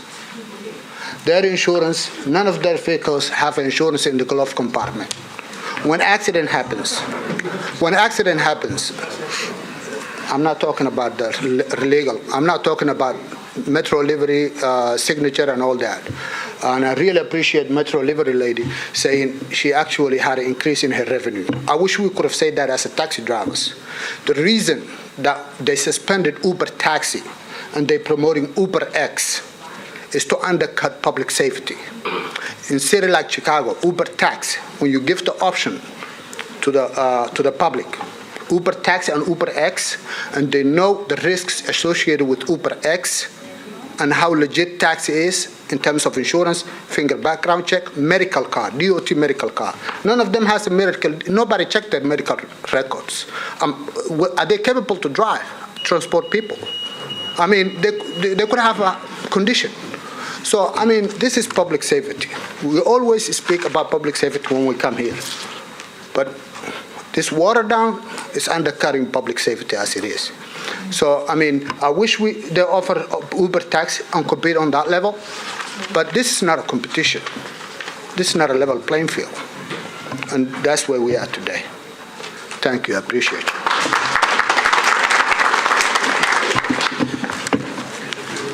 Commissioners, I'm Nathan Spears with the Genie Insurance Agency. I just want to speak to a couple of things, one being in the draft ordinance regarding the insurance. under section 6.74050, liability insurance, it states that the applicant shall certify under oath to the licensing commission director that all insurance coverage as required in this section is in place. To me, I don't understand how we're going to maintain proper oversight if a person just certifies under oath. All these years, a certificate of liability insurance has been required and kept on file. Therefore, it becomes a matter of public record. If someone has a suspicion or there is a discrepancy, the public has been able to access that information and to substantiate the fact that the person does have the required insurance. So I'm not really wild about that, because really what you're doing is it's a recipe for disaster, and you're going to encourage unfair competition. Second to that, as far as the whole Uber and Lyft concept is concerned, the only personal feeling I have about that, and I don't really have a dog in that fight, but I fail to understand how Metro has allowed them to operate unpermitted for a year now. They are a for-hire operation. Nothing against you guys. I think what everybody wants is a healthy industry for everyone. But I don't understand how the city could not find the legal grounds to issue a cease and desist on that, the way they've done in multiple other cities, states in the entire country of Germany. Thank you.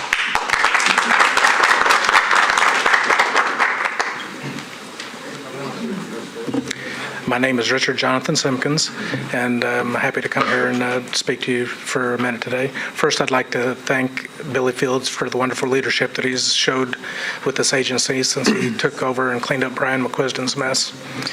Right. One thing that's obviously given me heartburn for many years is this whole argument about public safety that we're trying to couch all this stuff in. Here we're licensing these bicycles and these four-wheelers out there, and I promise you those will be the people, their customers will be the ones getting killed out here. This whole hair-splitting thing between Uber and taxi cabs is a farce when you're trying to put those dangerous, inherently dangerous vehicles out on the road and license. We need to keep it limited to these proposed regulations. There's room for everybody here in the marketplace. Uber and Lyft need to be here. The taxi cabs need to be here. The limousines need to be here. What you need to do is quit splitting hairs from a legal standpoint and regulate everybody the same. I'm personally not convinced that all of this will pass a 14th Amendment review. Obviously, I'm the person that forced the issue the first time around on that, and I'd be more than happy to go one more time on this. We're trying to split hairs here that you cannot legally split. The subtle differences you're trying to differentiate these people with are nonsensical, about like a unicorn farm or something like that. We just need to regulate everybody the same or regulate not at all. You need to reduce your regulations by 90% so that everybody's on an equal playing field, similar to what this state would require from us. Commercial plate, commercial driver's license, commercial insurance, and you just need to get rid of 90% of all the rest of it and just let us have a good marketplace. The customers are going to decide who's going to live between Lyft and Uber as well as between the taxi cabs. They're going to do a much more efficient job than a regulatory body could do. Thank you very much.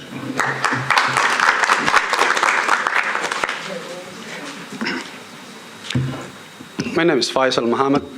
Thank you very much for your time and for patience. I know we're running late here, and I appreciate everybody for his time. I just need to ask a question. I'm not trying to talk.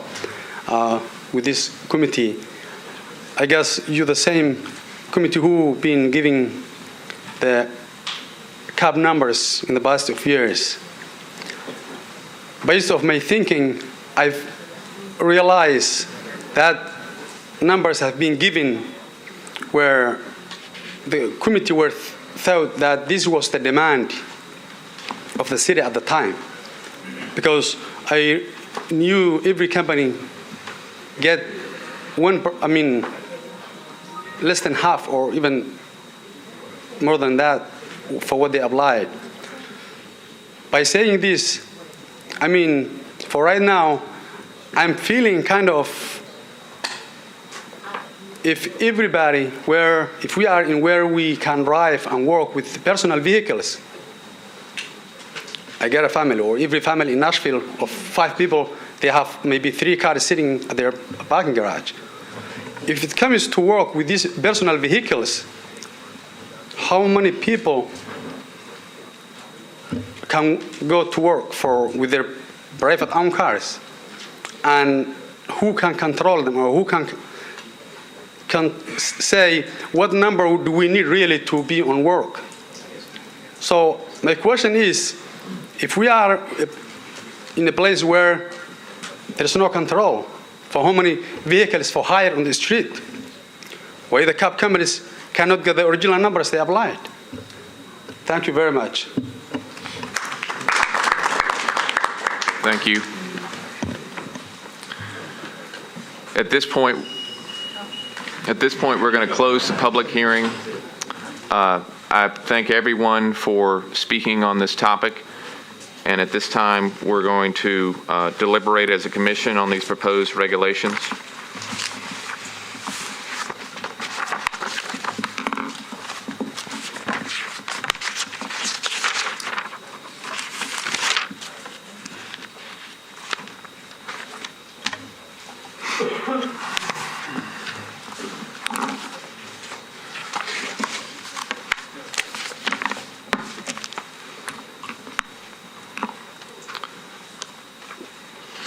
One of the things that I see here in reviewing the draft legislation is that a lot of effort went into preparing them by Metro Legal, and I'm grateful that we have such a good draft to base our discussion off of. One of the things, I see here, and I want to make sure that I understand from the draft, there are references to, I should say just a deference to whatever state law will be the requirement. And I want to be clear at this hearing as to what that means, particularly with background checks. I understand presently that state law requires of drivers who are driving taxis or other vehicles for hire that a fingerprint background check is required, and that they must have an F endorsement, at least an F endorsement with a Class D. Is that correct? I think both of those statements are correct. I don't know that these regulations speak with specificity to either of those points. I think with regard to both of those points, what we have said is that, we'll follow state law, and that this commission, the Transportation Licensing Commission, will have the authority to promulgate rules kind of elaborating with more specifics on those particular points. The state law you were referring to in the TCA, it does say that for vehicle operators transporting the public, there are certain agencies, and the TLC is one that is actually deemed to be a law enforcement agency for purposes of background checks. And so that background check has to be a certain kind of TBI background check that the TLC is empowered to conduct. And so that was a little different from the way Lyft and Uber were doing things in terms of conducting the background checks themselves. Certainly, if that state law were to change, we would follow whatever law, came to be in place. So that is why we left it up to the rulemaking of the committee, so that if there was a change in state law, you would be more easily able to adapt to that rather than having to go back to council. Presently, state law is that the local commission has to do the background check? That is my understanding.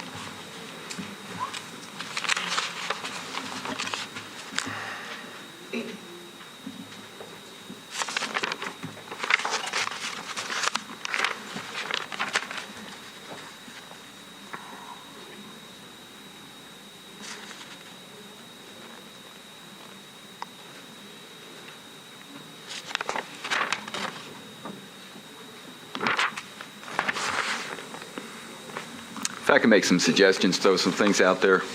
It looked like to me that the public hearing today centered on a couple areas. One was the taxi companies expressing concerns about Uber and Lyft or the TNCs coming in and previously operating without, shall we say, legality.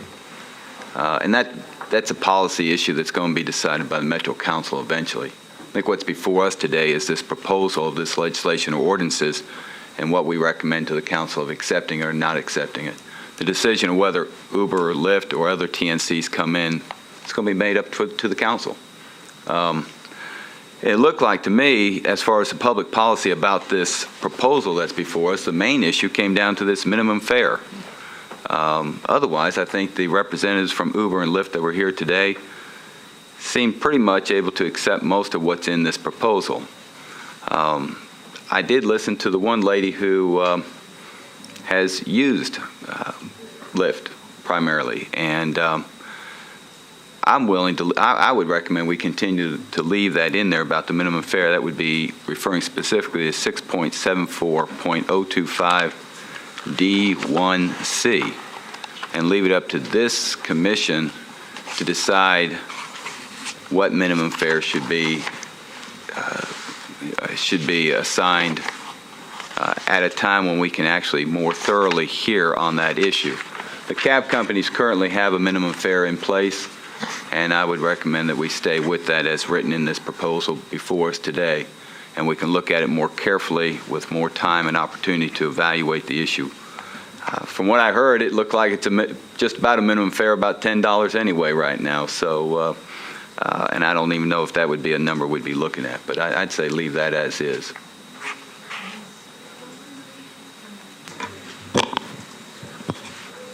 Would that include a provision for a maximum fare as well? I haven't heard any real discussions on that one way or the other. There's a maximum fare for taxi cabs. Mm-hmm. Well, the regulation as it is right now leaves it open for us to later determine what so that policy provision or is what in the there that we can ordinance do would the be. Base rate. I think it just leaves it for us to make the decision, but it's in there as a part of the ordinance that would go into effect. Because right now it says no less than, but it doesn't say no more than. So would we want it to be no more than as well?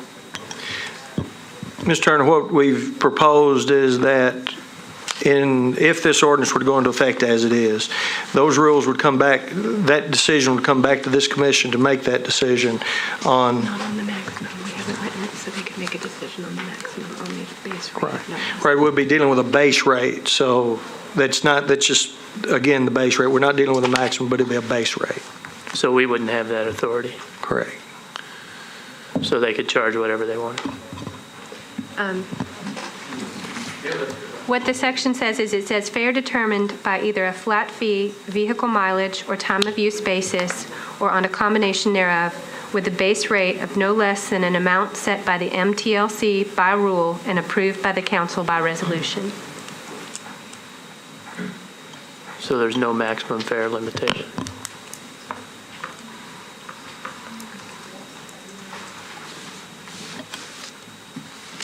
That's interesting, and that it does give 1, 2, 3 different ways to calculate a fare with a minimum set, but does not say there can be a certain maximum. Right. So I guess some days you could be $1 a mile, or other days you could be $100 a mile. Seems unconscionable. Well, I think that's already taking place on high demand events, where I guess Uber or Lyft automatically, do they not change their fare structure? Well, the passenger doesn't have to take the fare. I believe the passenger does get a warning that states, hey, the fare's gone up double, triple, quadruple, so. Warning message saying that's what the price is. If you want it, you can accept it. If it's not, you can decline it. That's up to his choice.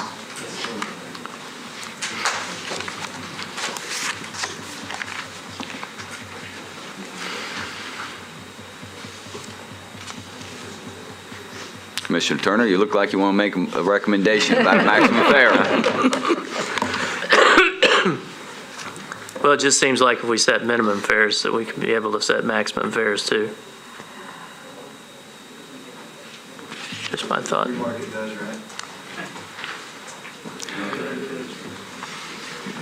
Do we have maximum fares for cabs? What we have now is if we have the rate has to be between $2 and $3. The maximum that you'll get in a cab is going to cost $3, then it's going to cost 20 cents a tenth or $2 a mile. You could have, and it just depends how many miles you drive as to what that maximum is. But it's clear what that's going to be based on the meter. That's one of the differences between livery services and taxi cabs. So we do have a maximum for what you can charge per mile for cabs, which sets the maximum in a sense of what they can charge for a specific distance. Okay. And do I understand $5 is the minimum right now for cabs? If you were to get in a cab, theoretically, if you got in a cab, closed the door, said, I don't want to ride, or they moved an inch, it's $3. Okay. And if you go a block or a tenth of a mile, say, it'd be $3.20. Cab companies do have the authority with contacting the commission to be able to lower that to as low as $2, but they have to go on the record. It has to be consistent throughout their fleet.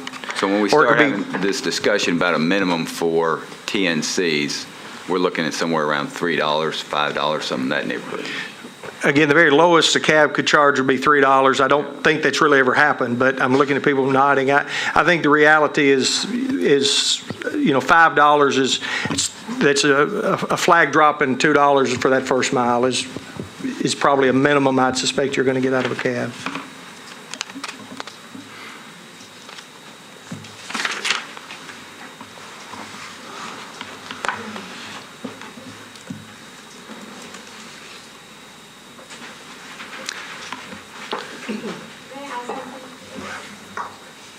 I'm sorry, we've closed the public hearing.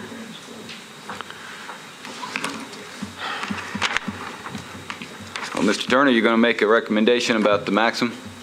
No, I just wanted to talk about it. Okay. Well, I'm going to move over to another area that I have some interest in, and that is 6.74.120F1. And it's about halfway through this document. And that deals with it deals with prior convictions.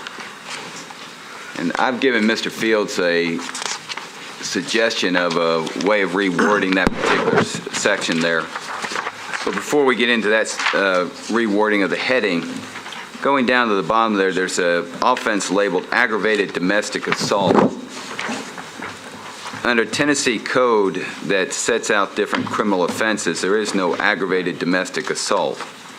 There is domestic assault, but not a section called aggravated domestic assault. That would fall into aggravated assault, which is about 4 offenses higher, labeled higher.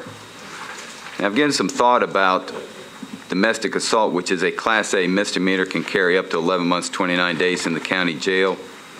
But it is a very serious misdemeanor because it also has some provisions under federal law that if someone's even charged with domestic assault, they cannot own or possess a firearm. If they get convicted, they cannot own or possess a firearm. So it's not simply a misdemeanor like some of the other offenses that we have looked at as a commission before. It's treated as an enhanced serious misdemeanor. So my first recommendation would be to remove the word aggravated there. And then my second one that I'd like to leave open to discussion with the other members of the commission here is, do we leave it in there as a disqualifier, that is the domestic assault misdemeanor? Or would we want to consider maybe that if someone has been convicted of a misdemeanor domestic assault within the time frames that we'll discuss in a minute here, that be brought to the attention of the commission before they're given a license or given a permit by Uber or Lyft or any TNC to drive? I hope I was kind of clear on that, but my very first thing I want to say is we got to remove aggravated because there is no offense there.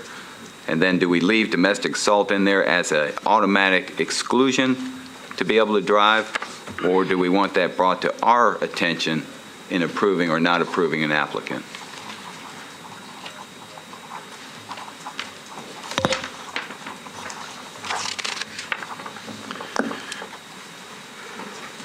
I think as a a body who's empowered and vested with the responsibility of determining, the public safety for the public transportation system here, it would, I think it makes better sense to have it be an automatic exclusion, to ask this body to make an independent determination every time someone asks for a driver permit who has disclosed a domestic assault conviction. Would be difficult for us to differentiate between one applicant from the other. And I know the spirit of this proposal here is to put the responsibility on the TNC companies to do the background checks and to exclude the people who fall within the exclusions that we recommend here. State law changed to allow them to do that. And if state law changes, allow them to, yes, eventually that might be. But currently, it's still up to the TLC to make these determinations. Okay. Right, yes, right now, if these regulations pass, they would have to still apply for a license through Mr. Fields and then Fields. to us. Okay. Well, my other proposal on this, and Mr. Fields, have you passed out that proposal? I did. Okay. I did some looking at the words that are in there right now, and I would recommend changing 674120F1 to what I've typed up there, and I'll just read it out loud for the public. Just changing it to where has been convicted, pleaded guilty, nolo contendere, placed on judicial diversion pursuant to Tennessee Code annotated section 40-35-313, or been released from incarceration, probation, or parole within a period of 7 years prior to the date of the application for violation of any of the following criminal law offenses under Tennessee or any other state or United States of America. And then those are listed down there. The changes in there is to adding in there someone who's placed on judicial diversion. Now, judicial diversion is where they actually enter a guilty plea to the offenses, one of the offenses that's enumerated down here below, but their conviction is placed over here in abeyance, and if they complete their probation, then the guilty plea will be withdrawn, the case will be dismissed and expunged. But they have made an admission of having committed the offense that we find most concerning down here. That's different than regular pretrial diversion, where the case is simply put in a period of abeyance and there's been no admission of guilt of the underlying offense. So I wanted to add that. I was making a recommendation to add that particular section in there. And then we had some discussions about how the TNC companies use 7 years as a guideline for looking back. I think currently what we have right now in place for cab companies is that 5 years back for one conviction of these enumerated offenses and 10 years back for two or more of these offenses. And I was going to make a recommendation that we go 7 years back on all of them like this to kind of bring some consistency in here. Also recognizing that it's been 14 years since the ordinances that were set up for cab companies, and I think also for the livery services in general, for the cab companies, 14 years. And I know this particular legislation has given us an opportunity to evaluate looking at that, at what was done 14 years ago. And I think we're going to find that we're going to need to make some changes for the cab companies in general that would be consistent with what is being proposed here today. But it would be my recommendation that we change this a little bit, because I think the spirit of this is to identify convictions within a certain number of years where the person's either been convicted, placed on probation, diversion, or released from custody, probation, or parole, so we can identify these people and protect the public. That seems reasonable.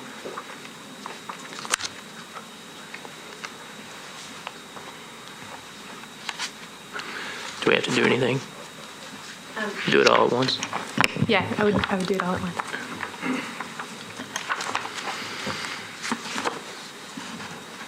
Well, then I'll make it a motion. And then we amend, I would make a motion to amend 6.74.120F1 consistent with what I previously read and have submitted in writing. Mr. McNally? Yes, sir. I don't want to interrupt you, but I do want to make sure I understand what you're proposing, because I believe legal just suggested that when we do make a motion, we make a motion with regard to the entire set of regulations, Okay. not just one specific provision. Is that correct? I mean, you could do it either way legally. What I was just thinking is that you all have not, there is a working draft that has been circulated, and it was commented on before earlier that a couple of changes even over the past few days has been made to our working draft based on comments that we've received, which is correct. And our working drafts, we've been treating as public records, and we've been giving them out to whoever requests copies of them. And when those people have written comments to us and sent them back to us, we've taken those comments into consideration as well, and we were happy to entertain those from anyone. We maybe don't have an official draft that anyone has acknowledged is before the commission in the form of a motion. And so kind of in terms of referring to what you're amending, just for clarity's sake, I was just thinking that, you could say that you would amend the draft, a particular draft that was handed out to you by Mr. Fields or something like that, just so that there would be clarity as to what you were talking about. Okay.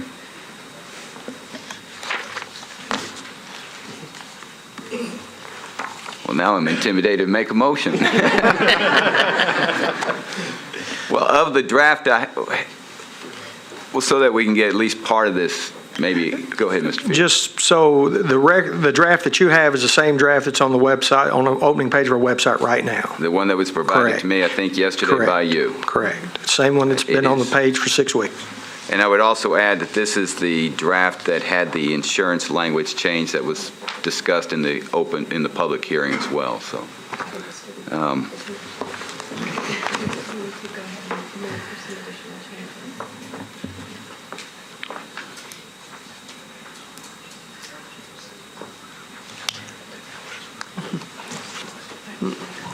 Didn't sound like it.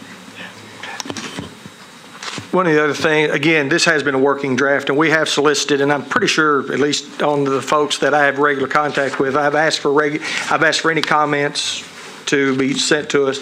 We have had some conversations and comments. There's been a couple of clarifications on insurance that we wanted to make sure. So those would also like to be able to share those. Again, as you have the issue of 7 years and some of the others, I think from a staff standpoint, there's other things we've realized as we've gone, because we've been working on this a long time, and we're continuing to gather information up until we walk in the room.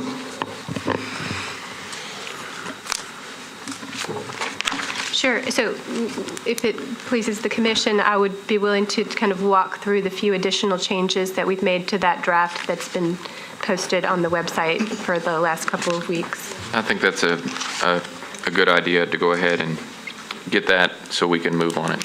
Okay. The first change, and if you'll pardon me, I'll have to kind of page through and find them, I think was to section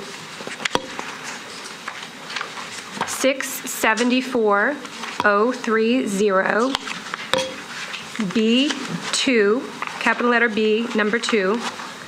And again, there was this dovetails with what Mr. McNally was referencing, that again, there was a background check period, and this is actually for holders or principals of certificates of public convenience and necessity.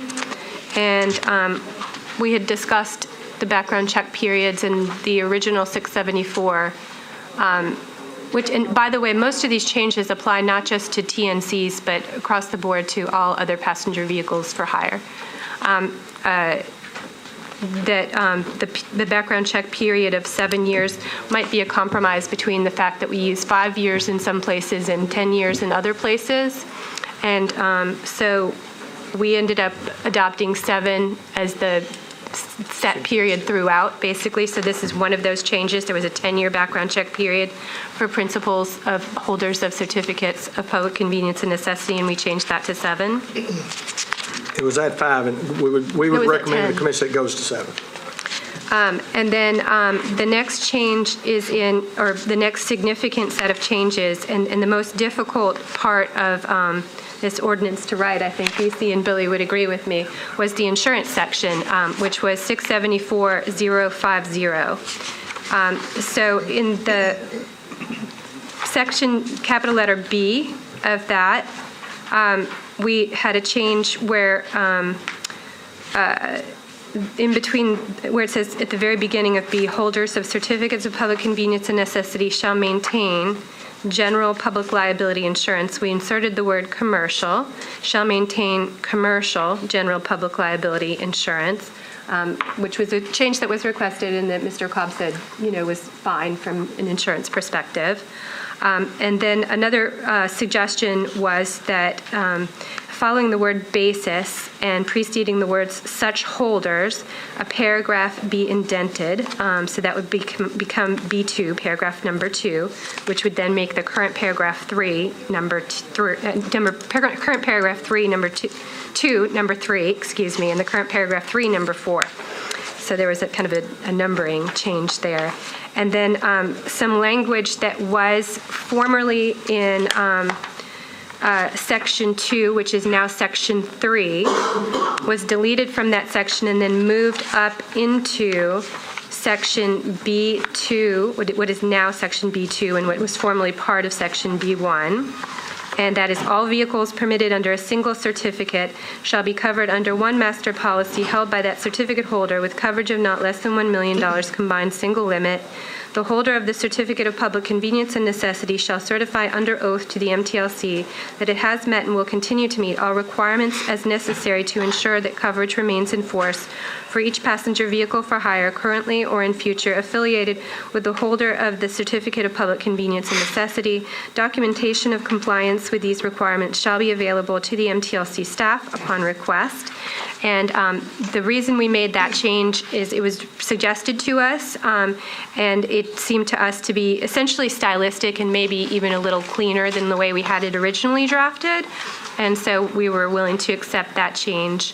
And then at the beginning of what was formerly paragraph 2 and what would now be paragraph 3, there was also a phrase, in general, holders of Certificate of Public Convenience and Necessity shall maintain an automobile liability policy covering the use of the driver's vehicle for the commercial transportation of passengers written on an occurrence basis, but in the case of the TNC, this type of coverage. And that phrase was deleted, and it's rewritten to read, automobile liability insurance with regard to TNC vehicles may either be consistent with subsection C below or be a policy of the TNC operator. And so that was, again, considered to really be stylistic and maybe even a little clearer in the suggested rewrite. So that was why we were comfortable with accepting that change. Then I mentioned when Mr. Okpaku was speaking a little bit earlier that we had received some suggestions on subsection capital letter C of 050 as well, and that we had taken those. And the first change was to C1, which was if the TNC chooses not to, this is what it formally read, if the TNC chooses not to require the maintenance of automobile liability policy covering the use of the driver's vehicles for the commercial transportation of passengers written on an occurrence basis by its affiliated, and we deleted that, and so we changed it so it now reads, to cover TNC operators that do not maintain a personal automobile liability policy as provided in subsection B3 above. That's how the new rewrite would read. And Mr. Cobb and I discussed that, and we felt that, if anything, that was maybe even a little more secure than the way it was worded originally and would provide additional public safety, so we were comfortable with accepting that change as well. Then at the end of that paragraph, there was a reference to the TNC dispatch system, and I received a suggestion that that be changed to a TNC digital network. And just for the sake of inclusivity, what we did with that suggestion is we included both. We said TNC digital network or dispatch system, so that either one you've got, it applies. And then we put a clarification in at the end of that paragraph that relates to a change that we did not accept. We had a request in paragraph C2 to accept TNCs from being obligated to have uninsured and underinsured how do I say that? Motorist coverage. Thank you, BC. And it was not our intention to accept them from having that requirement apply to them. So we actually, just to clarify that, added at the end of paragraph C1, the TNC shall also provide uninsured, underinsured motorist insurance coverage in an amount of not less than $25,000 bodily injury per person, $50,000 per accident, and $15,000 property damages, just to make crystal clear that we mean that to apply to everybody. And then once again, we made another change where we referred to in C2, we referred to TNC digital network or dispatch system instead of just saying TNC dispatch system. So that is the end of the changes in the insurance section. And by the way, I do have a written copy of the draft with these changes, and I don't have the ability to make photocopies here, but I also have it electronically, and so I could email them to people who want to request them. Another change that Mr. McNally may have already kind of gone over, I think that the change from 5 years to 7 years in F1 would be addressed by his suggested rewrite of that section, as with the aggravated assault, and that's 674-120. And then continuing 674-120, there was also a paragraph F3, which says has been convicted of or released from incarceration due to 2 or more felony offenses within the past 10 years, and just consistent with our overhaul to change all the 5-year and 10-year references to just one flat 7-year period. We just deleted that altogether, which then I think creates a numbering change. Since that 3 is deleted, then 4 becomes 3 and 5 becomes 4. So. I think that may be it.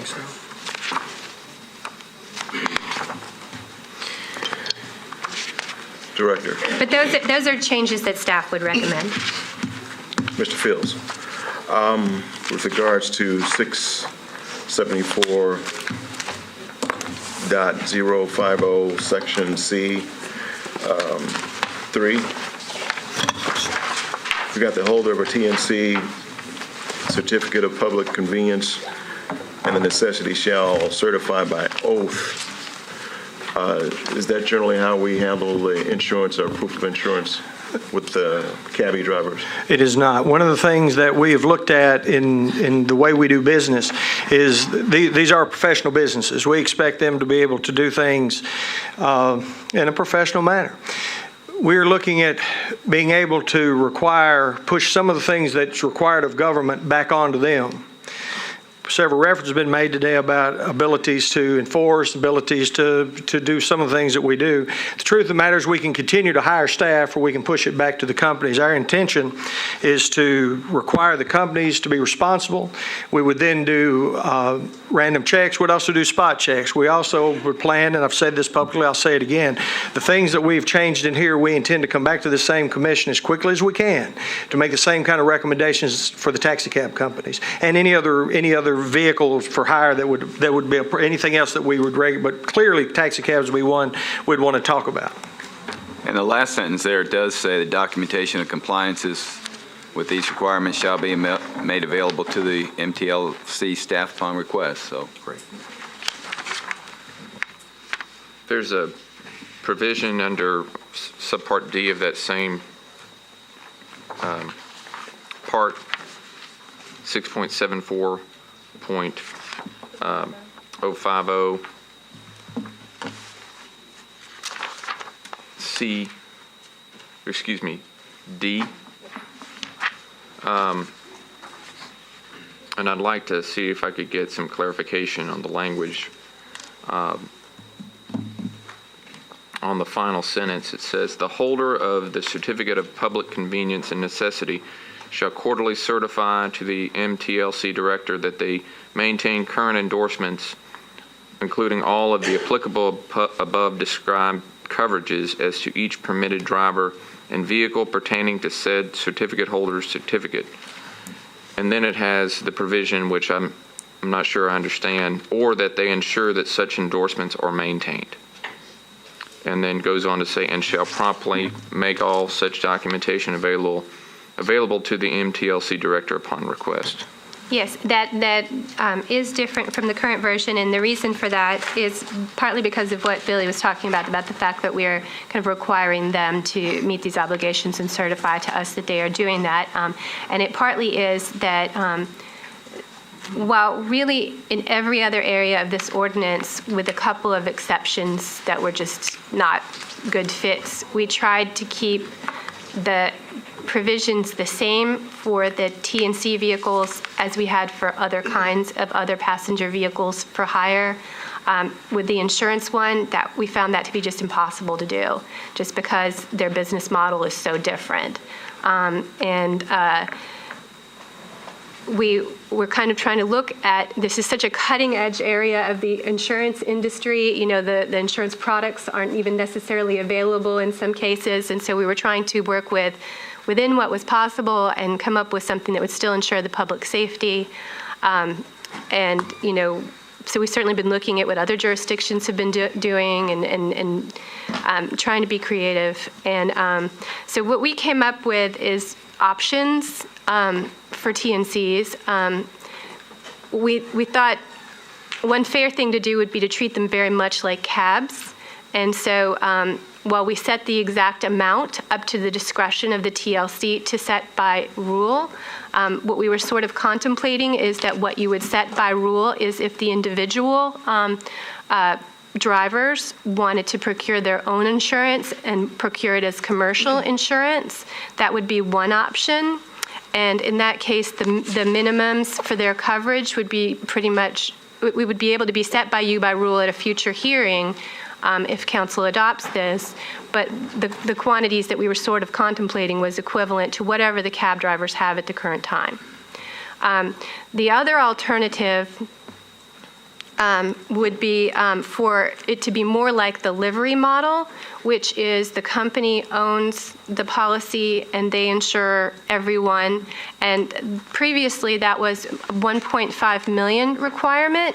We lowered that because we thought that was too high and we really didn't need that extra 0.5 million.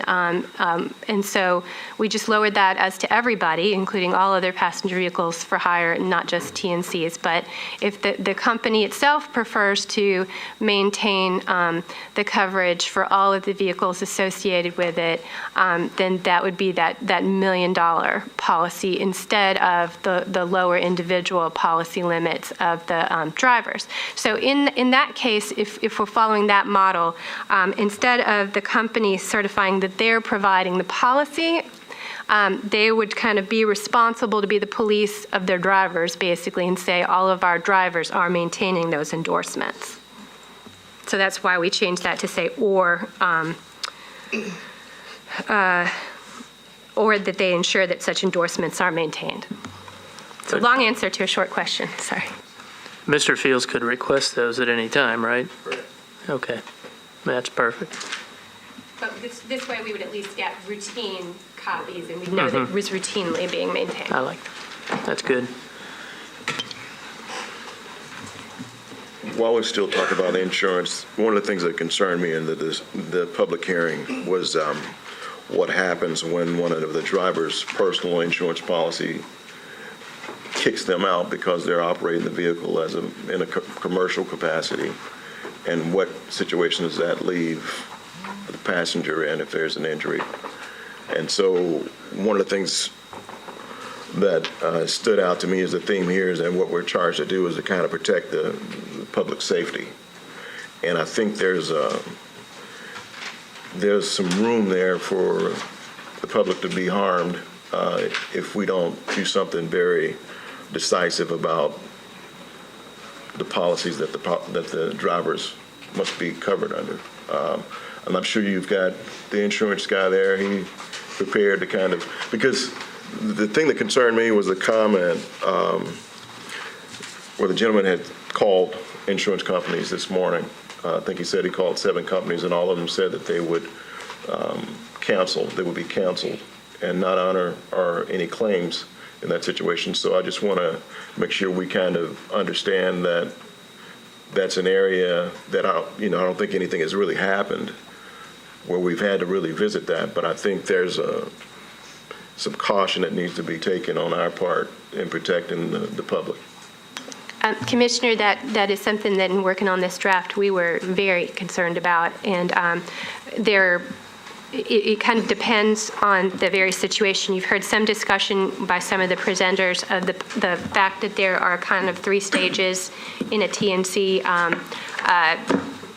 ride, I guess, or perspective ride that we've broken out a little bit for insurance purposes. And the concern that you have, I think, under what we have written would only come into play during period 1 of those 3 stages. And period 1 would be the period when a driver has turned on their app and they are waiting a referral but haven't yet received one.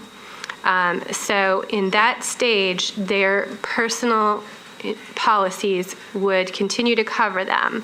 The other type of coverage that I was speaking about in terms of the options previously, where I said one of the options was for the drivers to get individual policies that would cover them during all 3 stages. Those would be, we would ask them to get commercial liability policies so that having the claims denied on the grounds of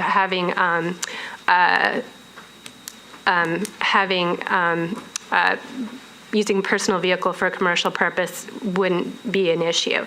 But with the ones who are using the $1 million policy, that $1 million policy does only kick in during stages or periods 2 and 3 when they have the referral saying, yes, go pick up this passenger at X location. That's to stage 2.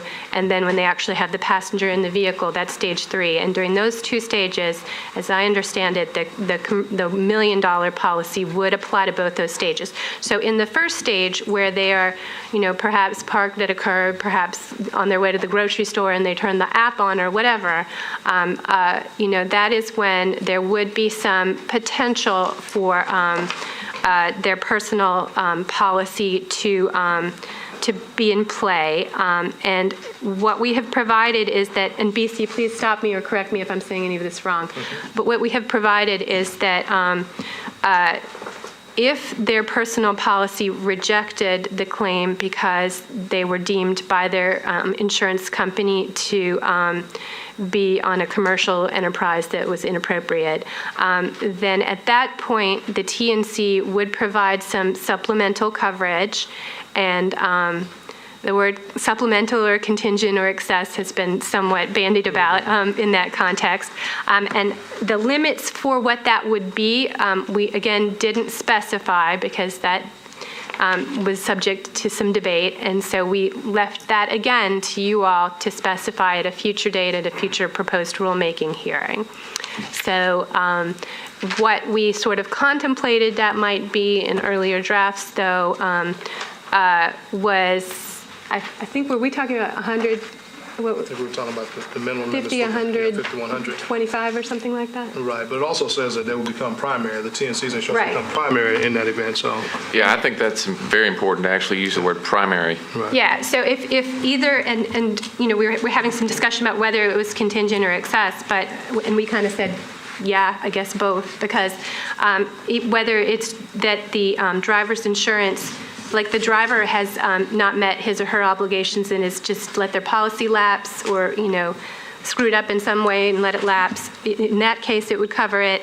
If the driver's insurance denies the claim because of that, using a personal vehicle for a commercial purpose exclusion, or if the driver's policy was so low and inadequate that it didn't cover the claim, then in any of those cases, that TNC policy that would be in effect during that period 1 would come in and cover the claim.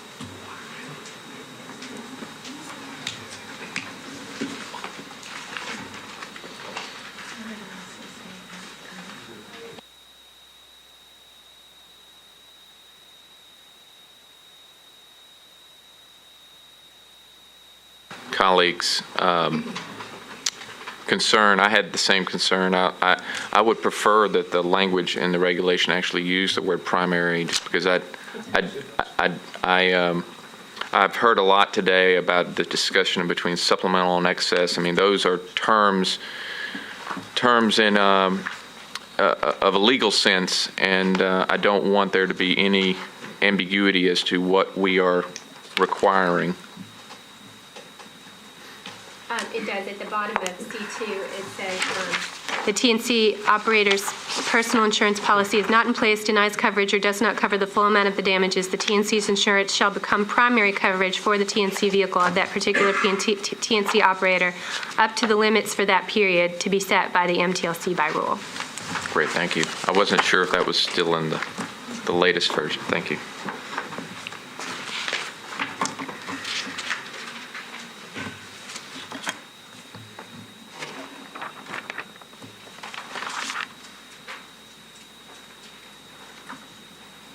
Is there a insurance minimum differential for the types of other vehicles for hire, or is it a 1 million across the board? I believe it's just 1 million across the board. So it could be a 15-passenger van or a 5-person sedan. We don't regulate 15-passenger, right? If we have the authority to regulate anything with 14 passengers and below. There are some state regulations on certain levels, and I believe it's above 9. I want to say 9, maybe including. Is actually correct. Any above that actually requires 1.5 million. Is required by state law about that level, but we didn't distinguish. Now, there has been some conversation from, as people have come to visit the office and visit with me, drivers especially, and primarily the delivery companies, asked the question if we would consider asking for certain levels for sedans, certain levels for SUVs, and then certain levels for passenger vehicles above the 7. A passenger vehicle is going to be 5. The SUV is up to 7. Anything above 7 or 8 and above would be considered different. They asked the question if I would present that to the commission, and I said I would. Their basic position is they're no different. At that point, it's the same kind of a vehicle that might be a taxi cab. And they're saying taxi cab is required at 50, 150, and they would be, they said at 100, 350, even doubling it, that would be better than the $1 million.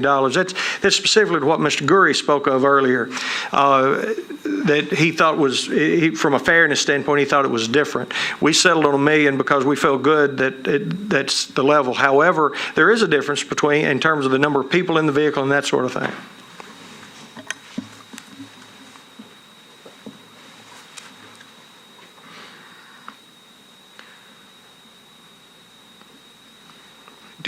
In order for the commission to be able to consider such a rule, would we need to make a change into the proposed regulations today to say that we are empowered to set the insurance limits as opposed to just having 1 million across the board? Yes, that's not in the current draft, but you could do that, sure. So what type of change will we be looking at? Would it be something sorry, do I need to get on the mic? Would it be something where we have a sedan that has 5 people versus something that has 7 people? Because I would assume once we get into 7 and 9 and 10 people, and we have mini buses, that we would want to get closer to that $1.5 million coverage. Once you get to 9, it's required by state law. Okay, so. And we specifically, from the standpoint of definition, under SUVs, the definition is not more than, for SUV is not more than 7. If you were to look at a sedan, that's the definition is no more than 5. And then anything above that becomes a different sort of vehicle, whether it's a shuttle or whether it's a limousine or a van. So again, that was the issue that Mr. Gurry was addressing specifically today. I don't think it's a valid concern. If we as a commissioner are trying to make it a even playing field for everybody, I wouldn't mind entertaining a lower amount for the sedan. Well, one of the things is, we don't know how many persons are going to travel. And you can have a sedan and have one person. You can have a van and have one person. So the exposure may not change tremendously. Right. And we were just commenting that one challenge toward drafting that is that most of the other passenger vehicle for hire certificate holders who have these $1 million policies, or they used to have $1.5 million policies, would have them for their entire fleet. And so they might have multiple different types of vehicles Right. within that fleet. And multiple discounts and all that. Yeah, okay. That makes sense.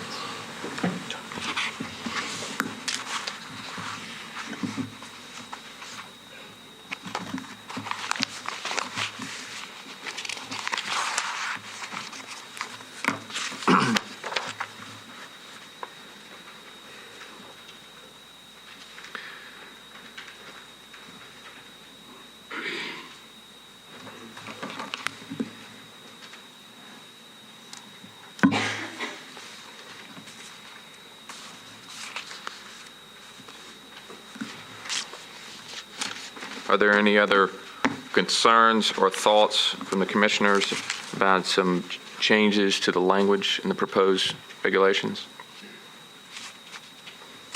It seems like we've got three areas that we've been considering.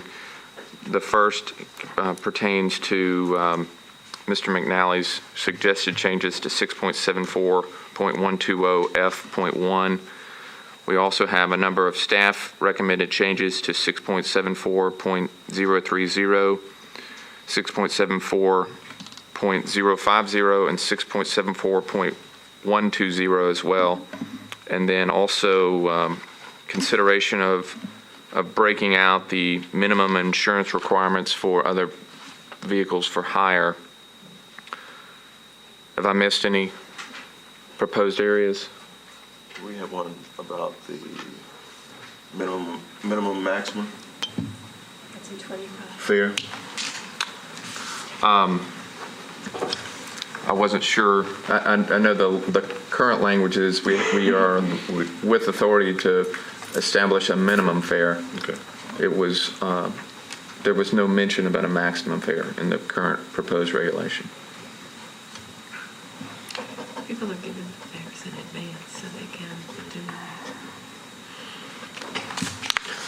Oh, could you go over those numbers again on the staff recommendations? Staff recommendations, 6.74.030, point B.2 was the first one. There were several changes for 6.74.050 having to do with insurance. And then there was another recommended staff change to 6.74.120. And that was F3, right? Removal of F3? Yes. Okay. Yes. Yeah. And then we also had, well, I guess the aggravated domestic assault was within the original one that I was making. Yes. Correct. Okay. That was F1, I believe. Yeah. When we were talking about background checks, did we touch on anything about, I don't think we did. Cabbies are required to do drug tests, right? Correct. One of the things we require now is DOT physical and DOT drug test. The DOT physical is good for 2 years. The drug test is also good for 2 years. We've talked a lot about that at the staff level, wondering, the reason that's there, because I was here when it went in, is it's what they did at the federal level. We were looking for some way to have some sort of safeguard for driver wellness. At the same time, that was also the same year we took out the requirement for TB tests. So in looking at it today, it is questionable. I've asked a lot of people and asked the validity of continuing to do that. If you're a CDL driver, you must have a DOT physical. If you're an F endorsement or any other endorsement, just declare you do not. We've recommended that the drivers and the companies verify that they're healthy enough to drive that vehicle. Again, putting the responsibility on that. And we would also be coming right back to the taxi cab companies and asking the same thing there. That's the reason you're not seeing that in a particular ordinance. I'm sorry, go ahead. Yeah, there is a little bit in 110 that addresses some of those issues. First of all, another area in which you're kind of empowered to make further regulations is in this area in terms of the contents that you want to see in an application. You have an ability to set rules and regulations about that. On C4, It says on forms provided by the MTLC director, the applicant will provide a statement under penalty of perjury of their physical and mental fitness to act as a for-hire driver, such other information as may be reasonably required by regulation promulgated by the MTLC pursuant to this chapter. So again, that would be something that we could, instead of the DOT card, and this would again apply across the board to all other passenger vehicle for hire drivers, not just TNCs, we would require this certified statement of sufficient health with their application. And then I think if there is an accident, there would be an ability to do a drug test at that point in time. Mandatory. Right, I'm sorry. There would be an ability for the MTLC to demand it because it would be required on the part of the driver. Mr. Fields, this goes back again to the fact that this particular drafting this ordinance has given you an opportunity to look at the ordinances involving cab drivers and other livery services, and we recognize that we've probably opened Pandora's box for the work before this commission.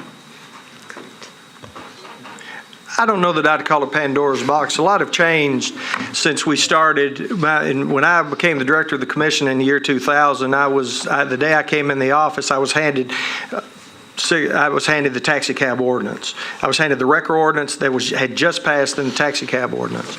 And again, in 14 years, we've made no changes to that. We think it is a different time, and it is time to review that ordinance, just as we're reviewing this one. And this one's not that old, but we reviewed wreckers last year, and now we're looking at the livery, and we'd like to look at taxi cab. And truth of the matter is, there's a couple in the wrecker I need y'all to go back and look at again. And it's only been 2 years.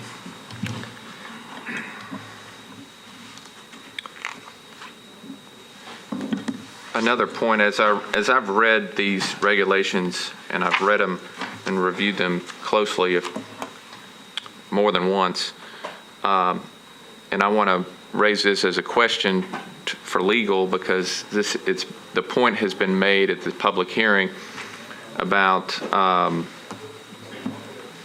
these regulations somehow retroactively making acts that have occurred to date legal.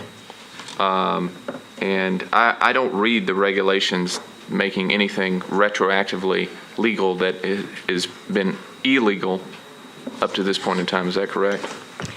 That is absolutely correct. These are prospective in application only. I mean, to put that in a little bit of context, because of some of the comments that were made earlier, I do agree with some of the statements that some folks here in the hearing made, that I do think that TNC vehicles and TNC operators actually do currently meet the definition of other passenger vehicles for hire. However, the TNC companies themselves do not. They're something completely new and that have never been regulated within Metro. And so, this has led to kind of a difficult situation over the past year since they began operating. The regulations attempt to kind of fit this new model into our existing regulatory scheme. We didn't start with a draft that created a whole new category, really. What we tried to do was take this new business model and fit it into our existing Chapter 674, because we did think that they were other passenger vehicles for hire. It's just that it's kind of a new thing that wasn't contemplated in our existing Chapter 674. So no, it would not be retroactive in application, but it would attempt to incorporate them into our existing scheme. Also, I note that with regard to the proposed regulations, the TLC is relying for enforcement from the Metro Police. Is that correct? I mean, Billy maybe can speak to that better than I can, but yeah, I think that's basically. Yeah, the ordinance as it is, both the commission staff and the police have equal jurisdiction over that. The Metro Police Department have been very active and good partners to be able to deal with all of the issues that we have in front of us. We'll continue to work with them to have that kind of relationship.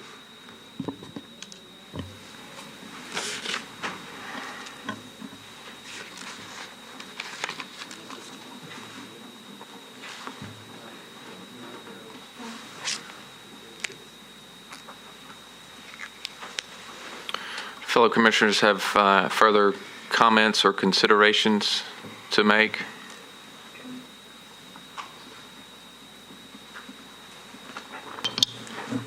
I just want to say that I think the things that just screams out to me is just the public safety. And I don't really worry about the market forces in terms of, I think competition is good. I think there's a lesson to be learned from the cabbies as well as Lyft. Lyft is setting an example for customer service that needs to be met by the cab environment. But in terms of public safety, I think we could do a little bit more to protect the public safety with regards. I think we've addressed some of the key issues of the insurance coverage. I think we could be a little bit more, a little stronger on the background issues, and we've addressed that with the draft.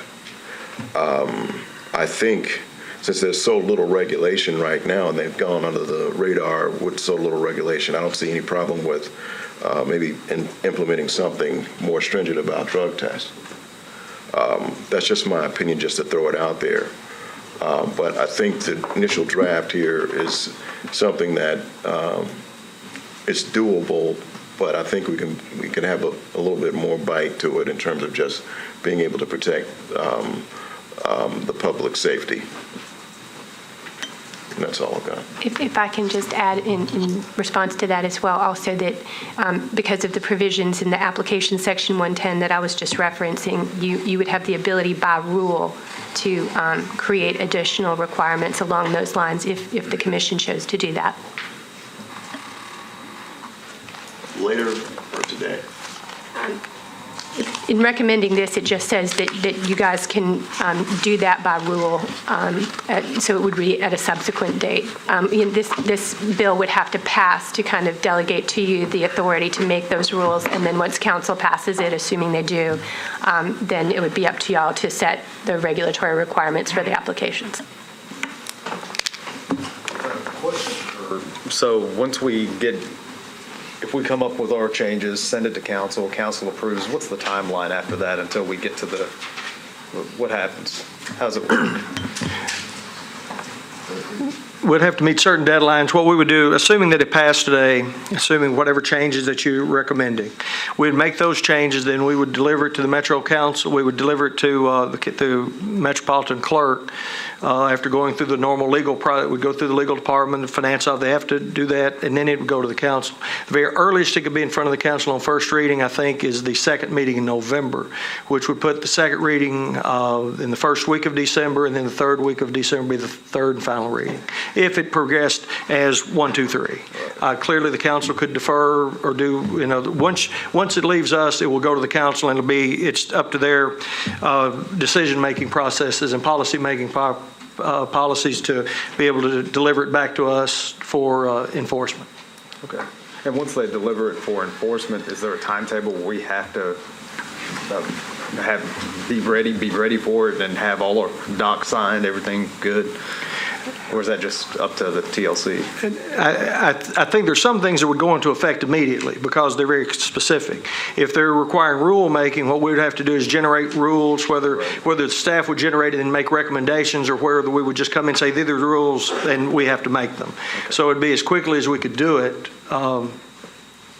as quickly as we could do it is the way we'd proceed. And we wouldn't adopt any rules without a public hearing because that's always required under.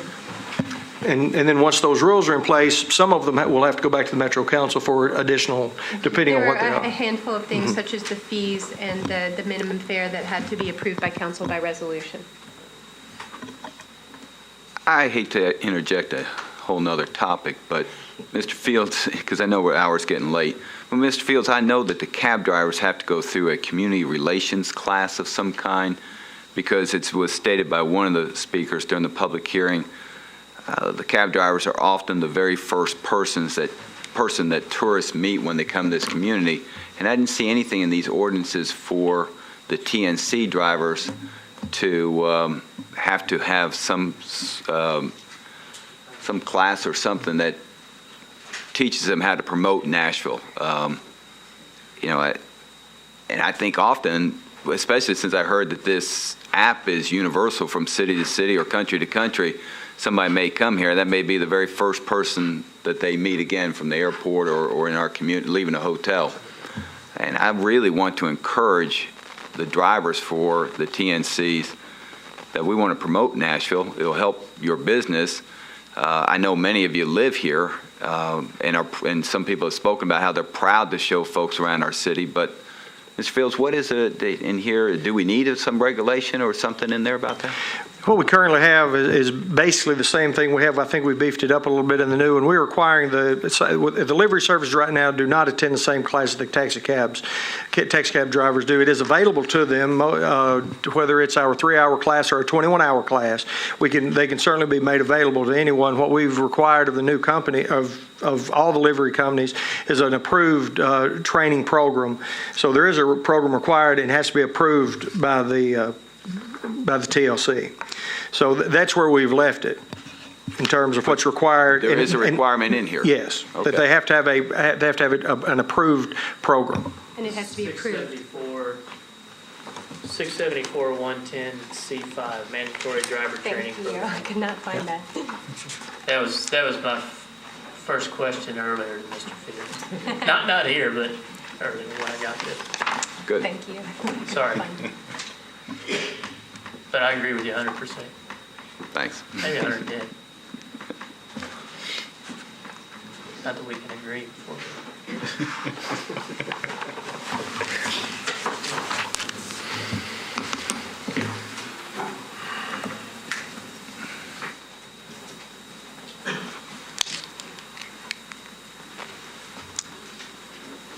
Mr. Chairperson, is it ready for a motion? I believe so. I've got the same provisions that I mentioned earlier. And although it's unclear to me if there's still interest in setting a maximum fare as opposed to leaving it alone as it is. But I have, Mr. McNally had thoughts on changes to 6.74.120F.1. Staff had recommended changes to 6.74.030.B.2 and 6.74.050 in general concerning insurance, and 6.74.120.F.3. And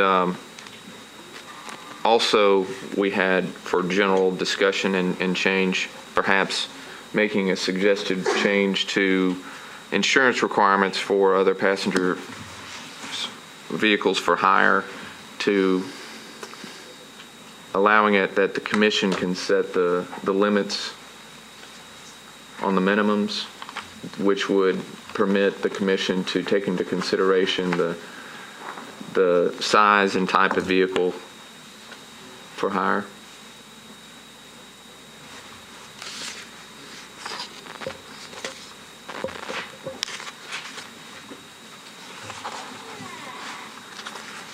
I believe Ms. Costonis did express a logistical concern maybe with the changing of the insurance requirements on the document, but I'm not exactly clear on that concern yet. No, I think what you just suggested would be pretty feasible. It might be a logistical concern at the point where you have the rulemaking hearing to set those limits, but I think you could just change what would now be B2, when currently in the draft you have, I think, B1. I'm sorry about that. So it would say such holders shall also maintain commercial automobile liability insurance in an amount of, and it currently says not less than $1 million combined single limit. You could say an amount of not less than an amount to be set by the MTLC by rule. And I don't know if we'd want to say, and to be approved by council by resolution or not there.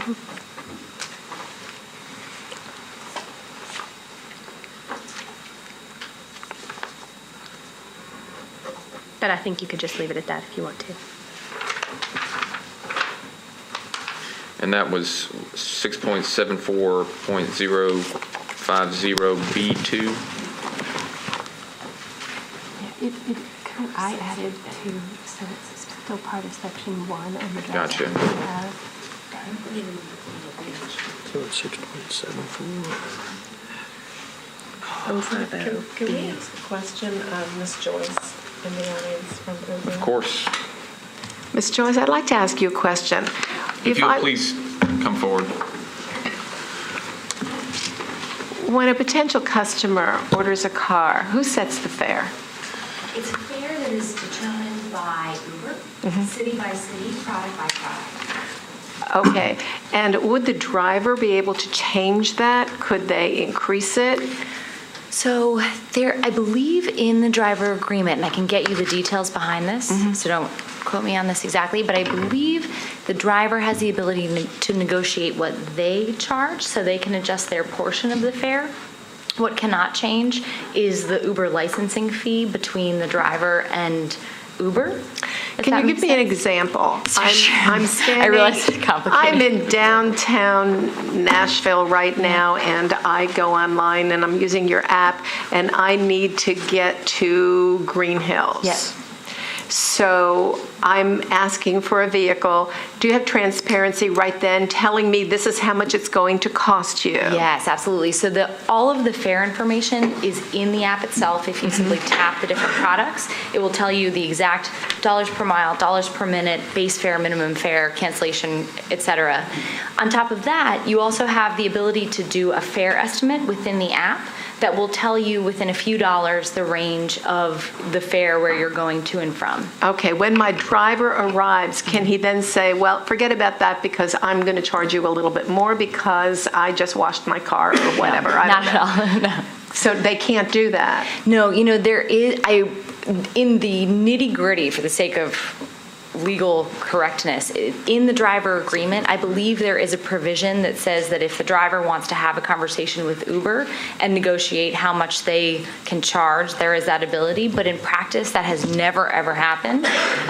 And it would be extraordinarily rare. Okay, so I know. And not at the moment of the fare. That would have to be prearranged between Uber and the driver, Right. and there would have to be transparency for the rider. So once I order the car, it tells me it's going to be between $12 and $15 or something like that, right? Yep. And I accept that. Yep. Then it's going to be, as long as I'm going to the destination that I put in, then it's going to be between $12 and $15. Correct. And for example, say a driver takes a wrong turn and for some reason, instead of 12 to 15, it's 16 to 17, the rider actually has the option to write in to Uber. And if we see that they did a fare estimate and saw it was 12 to 15, or even if they didn't do a fare estimate, but we can see that the driver very clearly took a wrong turn and our GPS would indicate that the most efficient route should have been shorter, we adjust that fare down to what it should have been on principle. Well, then I just want to ask one more question. Sure. I know when I'm in a taxi cab and I'm in Chicago and I go 4 blocks, sometimes it takes me 45 minutes. How does traffic affect your fare? Yeah, the GPS that we have does its best to estimate for traffic based on what the GPS is observing during that time and historical patterns. It's not always perfect, and so if for some reason between the moment, for example, if between the moment you requested the fare estimate and the moment you got in the car, there was an accident and that caused unexpected traffic and it was higher than what the fare estimate indicated, Uber would still adjust that down for you. One more question. Sure. If it's November 4th and it's the CMA night, and now I just entered that information, I'm asking a legitimate question because I don't know the answer to this. Sure. What if I take the same route every single night and every night it's $15? Would you then be transparent with me on the software and say, well, tonight it's going to be $115 because it's CMA night? Yes, so to clarify and to put the provision behind it, there's no automatic it's CMA night and therefore pricing is higher. We do have dynamic pricing within the app. It's called surge pricing, and it's based on an algorithm that is worked into the software. It's not a manual decision, but it's a decision based on supply and demand within that particular neighborhood or region. And if and when that surge pricing is in effect and a multiplier is going to be applied to the fare, not only are the fares adjusted within the app, so instead of saying $5 base fare, it might say $7 base fare. In addition, the fare estimator is adjusted. So instead of 12 to 15, it would say 15 to 17. And then in addition to that, there's a splash screen that comes up in the app that says, right now, instead of base rate pricing, it's 1.25. It asks you to then type that in so that you agree, 1.25. In addition, it gives you the option to do a fare estimate to give you a sense of what 1.25 means. So there's never any surprise. Never. That's what I'm concerned Never with. I don't surprise. care how much it costs. I'm not as concerned Please with... try to hold down your applause. I'm not, I kind of like it, I don't know.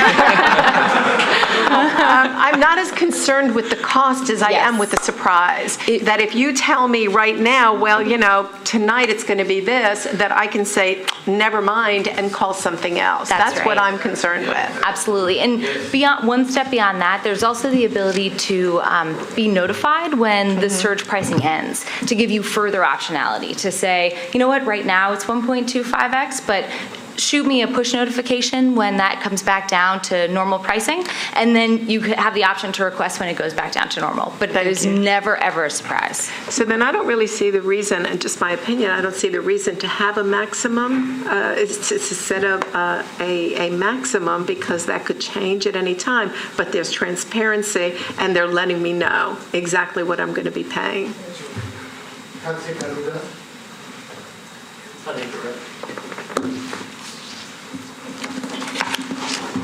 Thank you. Thank you.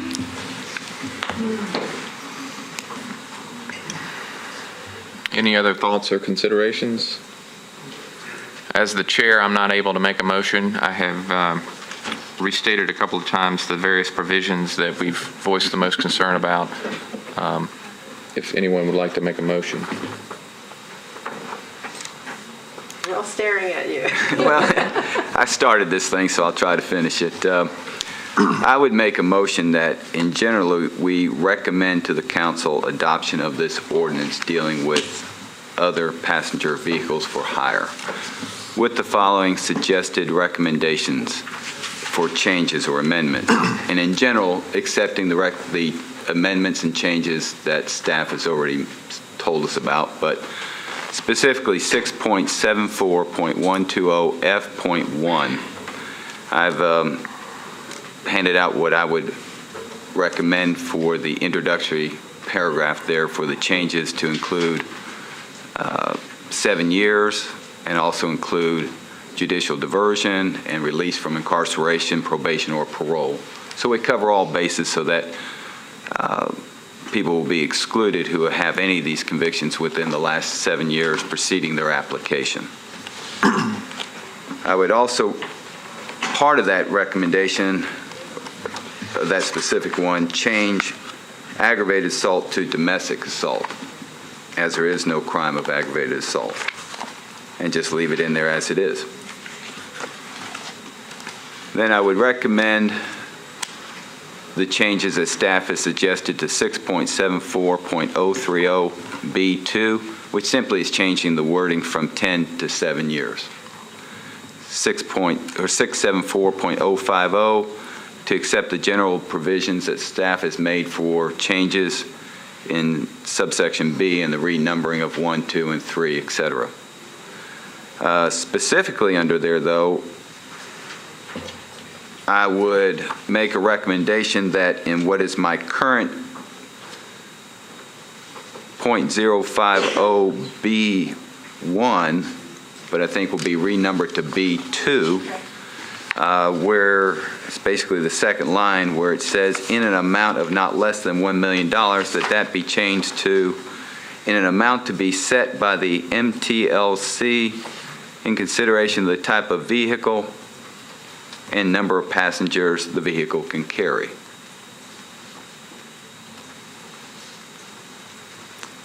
And then third, I would recommend the change to 674.120 F3, simply removing that sentence altogether, and that's just the one that required background check for 10 years because it's already covered in F1. Mr. Chairman, I think we covered everything on that, haven't we? That's right. And just to clarify your motion with regard to the domestic assault conviction, just Yes, so sir. I understand. Correct. Just take the word aggravated out and leave it as domestic assault. Oh, domestic assault or domestic violence. Some states have a specific offense for domestic violence. Some have, like Tennessee, domestic assault. And just so we're inclusive of other states, just have it as domestic assault or domestic violence.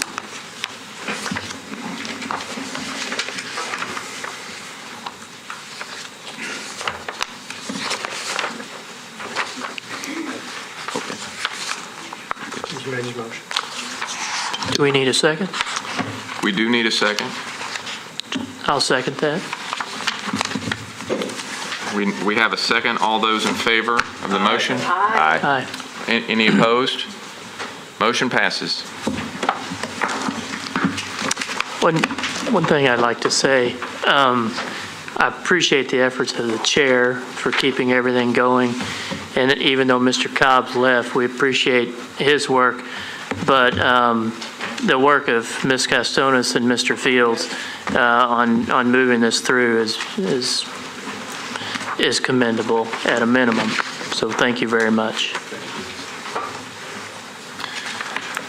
You say good job. Yeah. Thank you. Is there a motion with regard to adjournment? So moved. All those in favor? Motion passes.